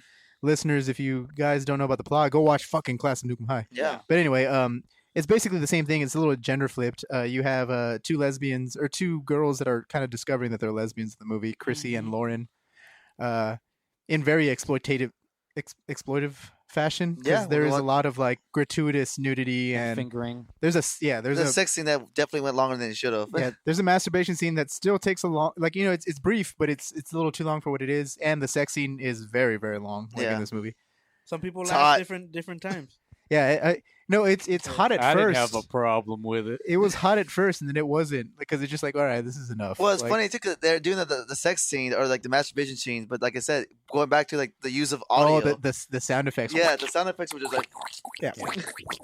like it's kind of like, And this is not as am hot. I mistaken to say that that sound was the same for the guy masturbating? for the and Yeah. the girl masturbating. And then also just the little things. I like the little things in this movie. I was telling Randy, I was like, there's a scene where a guy at the very end is literally running from the cops, and there's another guy like in the corner of the frame getting head, and all you hear quietly is like, "Oh, suck that dick." Yeah, And I'm just like, that's fucking funny. or like that dude in the beginning of the movie where he's like going to the locker and everything too, and the dude's just jacking off in his pocket. Kind of thing. Oh yeah. You can see him in the background. He's like jacking. He in takes his pocket. hand out and rubs the girl's shirt, belly thing. And he goes back and starts. It's a jacking guy. it. Yeah. Oh, It's another guy. guy, Oh, yeah. But it's also too like the little parts like where like this fat guy, it's like obviously a satire of like how people sag their pants. This guy just has his pants like all the way down, like it's just pure ass. yeah. His pants are around his ankles. And he's like walking, scratching it, kind of thing. and he just like he throws that girl's like papers to the floor. And then he's kind of like it's kind of Then like he he's trying to flashes hit her. on her. Yeah, he's Yeah. trying to get hit on her by being an asshole to her. Yeah, and he flashes her, and every time you see that character in the movie, like there's a scene where a student dies. Yeah. And he's laughing. He's pointing and laughing, but as soon as the camera hits to him, he points and laughs, and then picks up his shirt and starts Yeah. like laughing with his shirt up, and it's just like flashing his belly. And yeah, he's like, "Hey, my tits are bigger than yours," Yeah. and stuff like that. Nice. I don't know. My favorite parts are like those small little scenes. I do love Eugene. small the little character. things. Like he always refers to himself as a third person. Oh, the kind of thing. Eugene one. Yeah. Eugene is confused. Yeah, You want to feel Eugene? He's like, "Oh man, you really are a man." Malfunction. There's a character named Eugene in the movie that Who refers to himself as Eugene. Yeah, too. he He'll refers speak in to third person. he speaks in the third person. He's like a super eccentric bodybuilder type of dude Like, so who's over the top. implied that has like some sort of a weird like insecurity or like Yeah. he's kind of sexually confused sort of because he's like he likes this butch girl and he says that about it. He's like, I love you in a. He's like, I think you're sexy in a butch Butchy sort of way. which I'm confused about. Yeah, he's like, I don't know what's which wrong. what does that say about me? And then eventually he does But he's so over the top. He's acting too. Like he's just Yeah. he's kind of screaming and kind of like and he's like flexing literally like in Yeah. every scene that he's in. It's so weird. Yeah, Eugene is probably like a really great character. He's Other a- than he's the a great two lead character. actresses, which are actually really good actresses. yeah. In this whole sea of non-actors Yeah. basically. But those parts are pretty cool. That and the theme song, I really do. The theme song really grew. The on music me. in it was great. Yeah, I it's- love it's the pretty music. How awesome. it kind of just went to every scene. Even it during was the Glee, yeah. the Glee Club stuff, dude. The Glee Club was hilarious. They're bad singers until they turn into the punks or cretins. Yeah, They became like They- all awesome singers. Everything. they're all in pitch now. Yeah. It's just so really funny. Right before they kill or beat up somebody, they do like Mhm. all the singing. Lots of This movie, yeah, we basically just summed it up just like right here. Yeah, They're the best parts of this whole flick. we basically just told you the whole film. Yeah. You should still watch it, obviously. I'd say but so, it's yeah. Just like, and then, I wanted to talk about how it's a volume 1 because this movie does end abruptly, like Mhm. really abruptly. Yeah, and that's me like taking away from this movie. The last thing that I thought was I can't wait for volume 2. And here we are, 3 or 4 years later. Yeah, exactly. Where you should go buy this movie, watch this movie, and then fund volume 2. Yeah, I mean, volume this 2 movie, is finished though, actually. This Yeah. movie really The post production. this movie exists for a volume 2. I mean, it's very abruptly ends. Yeah. Like it is right now. Volume 2 is created. Everywhere some it's rounds. everywhere it's premiering. I think it just had a 2K premiere today. Everywhere it's premiering, it's a double feature because to understand 2, you may have to watch 1, and vice versa. Like the ending is probably in 2, like Kill Bill. Like you have to watch both. Kill Yeah, Bills. the Lauren character basically. The movie ends up with the Lauren character played by Catherine Corcoran. Corcoran. Shout out to that actress because she liked a few Delphin Pod posts. Woo. Thanks, Catherine. Thanks, Kat. Kathy. To my girl. What's up? Okay, Oh, actually, all I'll follow those. It ends with her basically getting a period, but of slimy stuff. So like ominous, like it's not. What's It's a happening? very Carrie-like scene. It's very uncomfortable to watch, sort of. And then it gets over the top because like instead of blood, you're like, wait, that's not blood. It's green. It's green. That's Yeah. predator blood. Exactly. There She's you a go. predator. AVP, ending of AVP. But yeah, so but we can't wait to watch Nuke Em High Volume 2. I think it's doing some theatrical stuff in New York and pretty much everywhere. We should probably. We've got to talk to the draft. We got to talk to the draft house now. Right about that. We need to bring it to San Antonio. To San Antonio, the 210 baby. And Countdown City. What are your final thoughts on Nuke Em High, Volume 2, Volume 1, Return to? Oh, jeez, I messed that whole. So wait, the Volume 1. Return to Nuke Em High, Volume 1. Yeah, let's go around the room, Drew. I love it. I love it. Again, it's still a good representation of what Troma is today and what it's always been. And they don't shy away. They don't let anybody discourage them as to how they make movies. And it's so cool to see someone that's been as dedicated as Lloyd to bring his, not his ideas, but some other people's ideas also to light, and the ideas that people usually shy away from because they're not safe. So I do anticipate. I'm heavily anticipating Volume 2 for sure, and Volume 3, 4, 5, 6, 7, and 8 if they want. If it goes up that far, yeah, I would love to see it. And I mean, it's one of those movie companies that I hope is around forever because it teaches us so much with so little.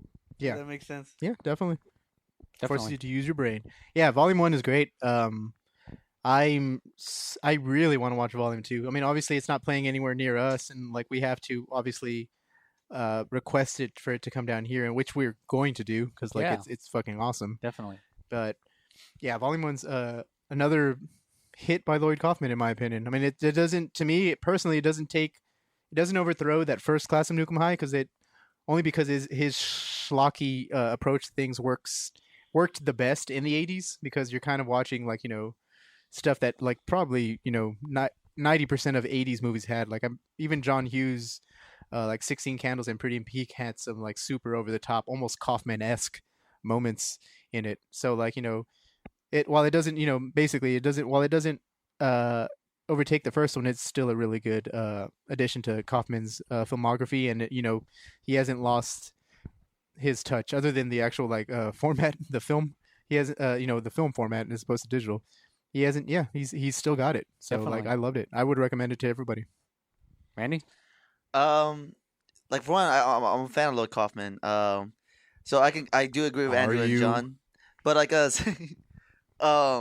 I can kind of see from both sides of the audience. You know, like I said, I definitely recommend seeing these movies. Definitely, I love Return to Nuke 'Em High Volume 1. But it's not for everyone. It's not. Well, here's the thing. I do encourage people to go out and see it because I just love like the style they shoot it. They know they're making fun of themselves, and my favorite thing is just like the little jabs of today's society. Yeah. They throw into the picture, and that's what I really enjoy about it. Damn diabetic kids. Yeah. Or like just the whole like trying to be popular kind of thing, like taking pictures of what's going on with tragedy so you can get some likes. Yeah. Or just like blaming everything on drugs, trying to bring something back, or like little stuff as jabs at TV reality shows kind of stuff. So I just love the little satire behind the film. Like I say, I definitely encourage you to watch it, but you definitely gotta go in with an open mind. Do whatever you can. I mean, I'm pretty sure even Kaufman would recommend this. Do whatever you can to watch these movies. Get drunk. Smoke weed. Yeah. Just don't drive, obviously, after that. But just like, just do drugs and watch this movie. There you go. Yeah, I would say that's why I definitely go in and check it out because it's a great movie. Yeah, definitely. But you gotta say keep an open mind too, because it's not your standard movie where it's gonna have like a main character, a real like easy plot to follow. But that's what Kaufman does. You know? Yeah, definitely. I 100% agree. This is a. Troma is great because a lot of filmmakers learn through the system because it's like a boot camp, and you have to get down to the basics of what making a movie is like. But it's definitely, the final product is definitely an acquired taste. Yeah, it's going to be very polarizing whether or not you like this, because there's going to be some people who will never watch this movie. And right, exactly. Who just think this is just weird. You know, I don't know. I don't understand what the hell is going on. This is stupid. Like they're not giving it a chance. If you get past the first initial thing and see the why behind everything that they're doing, it's great. And I think they're probably the biggest agitators to Hollywood, and they've been doing it for so long, 40 plus years. I mean, they were shelling out and selling foreign distribution rights so they could make their indies. And they were kickstarting before Kickstarter. They did everything before everything, making rated R comedy, violent movies The before pioneers of this stuff. everything else. So One would it's say, yeah. definitely great to see that they're I'm the one who they're would still say. being as relevant as ever. And what? Oh, nothing. I was trying to keep something secret, but never mind. Oh, sorry. Keep going. So yeah, I think it's really great. What? And the good thing What about do you miss here? the good thing about these movies God damn it. is because they're satirical. There's always something to make fun of or to bring light to, and I think Troma should keep making them because there's new things that with technology. There's new things to talk about, like the fact that we never talk to each other anymore, or that everything's online. There's always new things to traumatize, I guess. Mm-hmm. To Kaufmanize. Traumatized. Traumatize. Traumatized. A lot of people are Traumatized. Traumatized. Ooh, You said this it like guy the gets third it. time. new company ties made said from traumatized. from the characters from You just Troma. said the regular word. Trauma. But cool. Yeah, definitely great movies. I can't wait. More sequels, and Yeah. I think Mr. Kaufman's a friend of the pod now. He's a Yeah. friend of the podcast. Yeah, I'm excited to have for him to be a friend of the pod. It's pretty awesome. Yeah, awesome. So we'll be sending you screenplays every week, Mr. Baby. Kaufman. Yeah, until you block us. Yep. Just send Yeah. them cloth, and then you get the big budget version made of cloth. But like a trauma version of The cloth. trauma version I of would cloth? be so down. Well, for it was that. one of the most interesting things is we asked him like, what sort of movies, and he doesn't want you to send a script like a Troma movie because he's like, I make Troma movies. Like I'm gonna do it better Well, than and then anyone is. Yeah. And he was like, well, send me something that no one's ever 'cause seen. I can see like cloth being and turned that's the into like a thing. Hellraiser type of Yeah. like weird dimensional, No, it's crap. it's perfect. We're talking about cloth because it's time for plugs, and I just want to plug cloth. Boom. We Go plugged to it. Facebook.com/cloth. Consider it plugged. Cloth short. And we're already today was our first meeting on the next the thing. sequel The sequel. of Cloth. Burlap. Cloths. 2. Cloth. Very Pillowcase. Silk. I'm just kidding. Cloth the second. Square. Sheets. Yeah. Somebody did laundry. Yeah. But yeah, what do you guys have to plug? Of course, I'm just gonna plug the sitting room. Boom. Of Definitely. course. Definitely go listen It's to that close here. to its own 100th episode It's not, but in 60 episodes. it's 60 episodes, so give me another year. I'll be right there with you guys. But yeah, the sitting room. I know we're trying to do more. The sitting room is trying to do these live shows where Manny and I will go up like in person to do like improv. We're sketch talking comedy. comedy clubs. like Live Yeah. nude on the shows. street. Yeah, Oh, so okay. we do live shows. So on the like, street. from the streets, we're just gonna get a microphone, Yeah. not plug it into anything, but just We're not talking. panhandlers, so stop rolling down your windows and offering us money because we won't take it. We won't take it. Wait, We y'all don't took sell my out. money. Well, I mean, we'll take Shut up, it. Joe. We'll take the money. We'll take Take it, Oh, but- like we yeah. took your money Yeah. as it is stolen. And you know We don't what? want you to Since, give it to since us. we've been on the corner, we actually forgot to do any improvising, and I think we're just taking money now. That's the improvise. Yeah. We take the We money. forgot the microphone. Y'all Yeah. improving a homeless skit. Yeah, live. Let's go to. It's interactive theater art piece. Here we go. Welcome to this episode Oh, of okay, the Sitting Room. Randy, what else do you have to plug? Just also plugging cloth again. I know we're doing something special. I think on our Facebook page we're already kind of talking about it. We I had the already name won- of something, but I already we- won tons of awards. It's Check won it. awards. Check One it award, out. yeah. Tons. We want to release it to Was that the lying? online, yeah. But Yes. by doing that, we're gonna kind of build up to it. So starting next week in the month of October, we're gonna release previous films that we've done in the past. You want to name the first short for us? Give us Yeah, an name 'em all. exclusive Yeah. preview. So the first week it's going to be Nearsighted. Mm. One Manny shot here, in And his John house. was there. John Yeah, shot John it was there actually, too. Oh, You actually, I think I forgot that we made it, and I think you forgot we made it too. Well, you're until I right. remembered it. totally. Until I was on Vimeo, and then Randy's like, "Oh, you have it." And I was You're like, fucking "Oh, right. Yeah, I remember we that. made a short It was film. a Comic-Con weekend, which we literally Yeah. came back and we were bored and we shot that. So Let me give you the synopsis of Nearsighted. It's basically the horror movie that if you have glasses and you take them off, it's if there was a murderer in your house, that's pretty much what this movie That's is. hilarious because that's like basically saying "fuck me" because I'm looking at three people with glasses Yeah. and I'm the one with a 20/20 vision. It only So works. I guess I'm safe. it only yeah, I was works. about to as- say what's going on here? Like, it only works I as a don't want short to- film because I don't think people would watch an hour and a half of just blurry a blurry shit. stuff It's everywhere. true. The That'd be next easiest one, movie to shoot though. Second movie of the week or the so second week. The second week is during my birthday week too. We're gonna show Awake, a film I did 2 years ago. Awake. Yeah, John and I had 2015. nothing to do with this movie. Actually, no, I did. I You was did the sound operator Yeah, for that movie. and What? Manny was. Sound operator. We just I didn't. wrote it. We didn't invite you, We were all involved. except for you. So basically, it's about a girl who's having the same nightmare over and over again. So she does she trains Don't herself. spoil it, Randy. Yeah, she changed herself to go into her dream, basically. Synopsis. Okay, cool. So, yeah. Yeah, So lucid dreaming. Boom. I ain't tell her that. Yeah, lucid Lucid dreaming, dreaming. basically. Boom. Evan, third one, it's going to be Tentacle.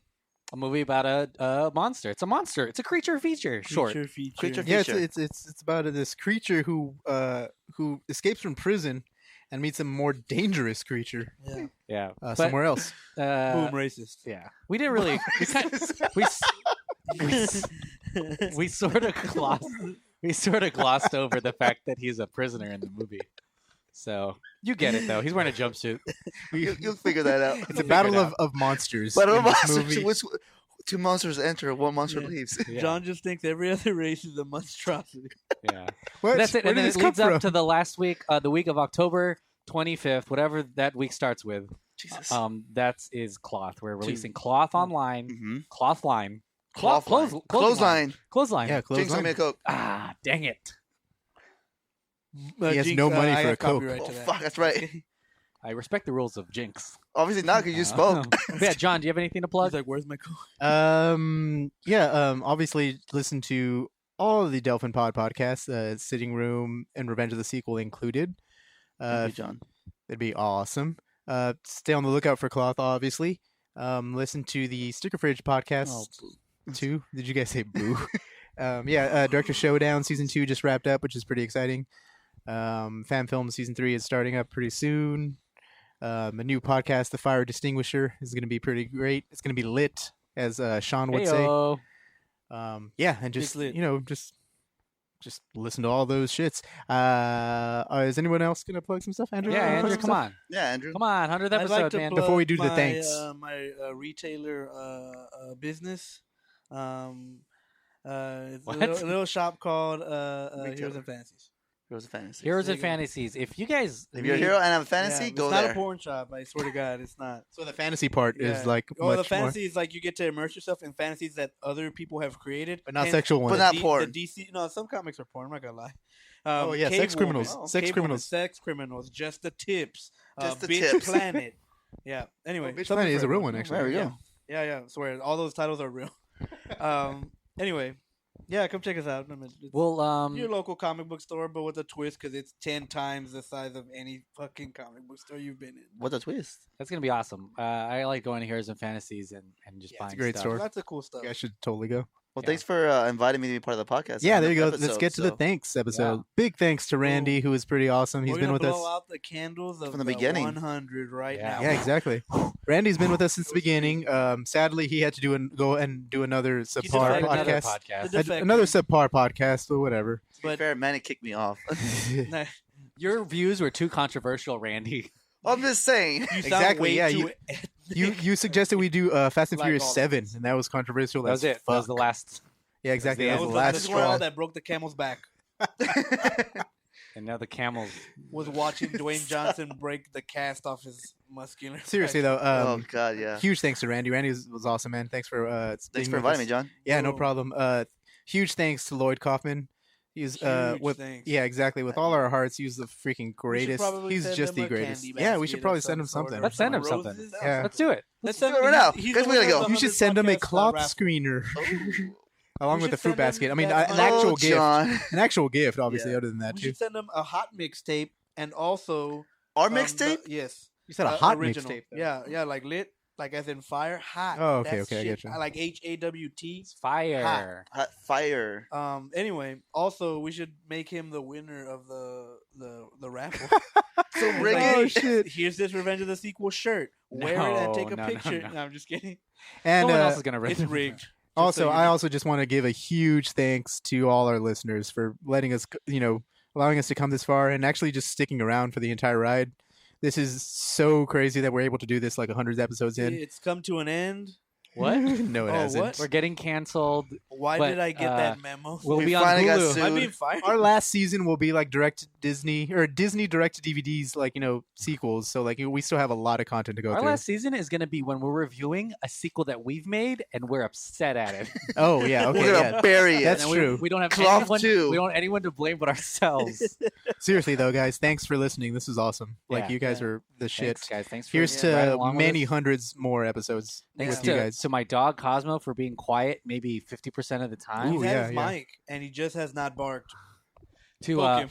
to my Is he still alive? girlfriend who lets us play Ouija board in the house while Yeah, she's thanks, asleep. John. We appreciate it. Oh, And What? cool. Thank you guys. yeah. We'll good see afternoon, you. good evening, and good night. And we should all end with our catchphrase. Randy, I have a catchphrase. John. Oh yeah. Wubba lubba chub chub. That's copyrighted. Audible, Chub audible, chub? Yeah. audibletrial.com/DelphinPod. Pod. Yeah, they still sponsor us. Later, guys. Thanks. Bye. Adios.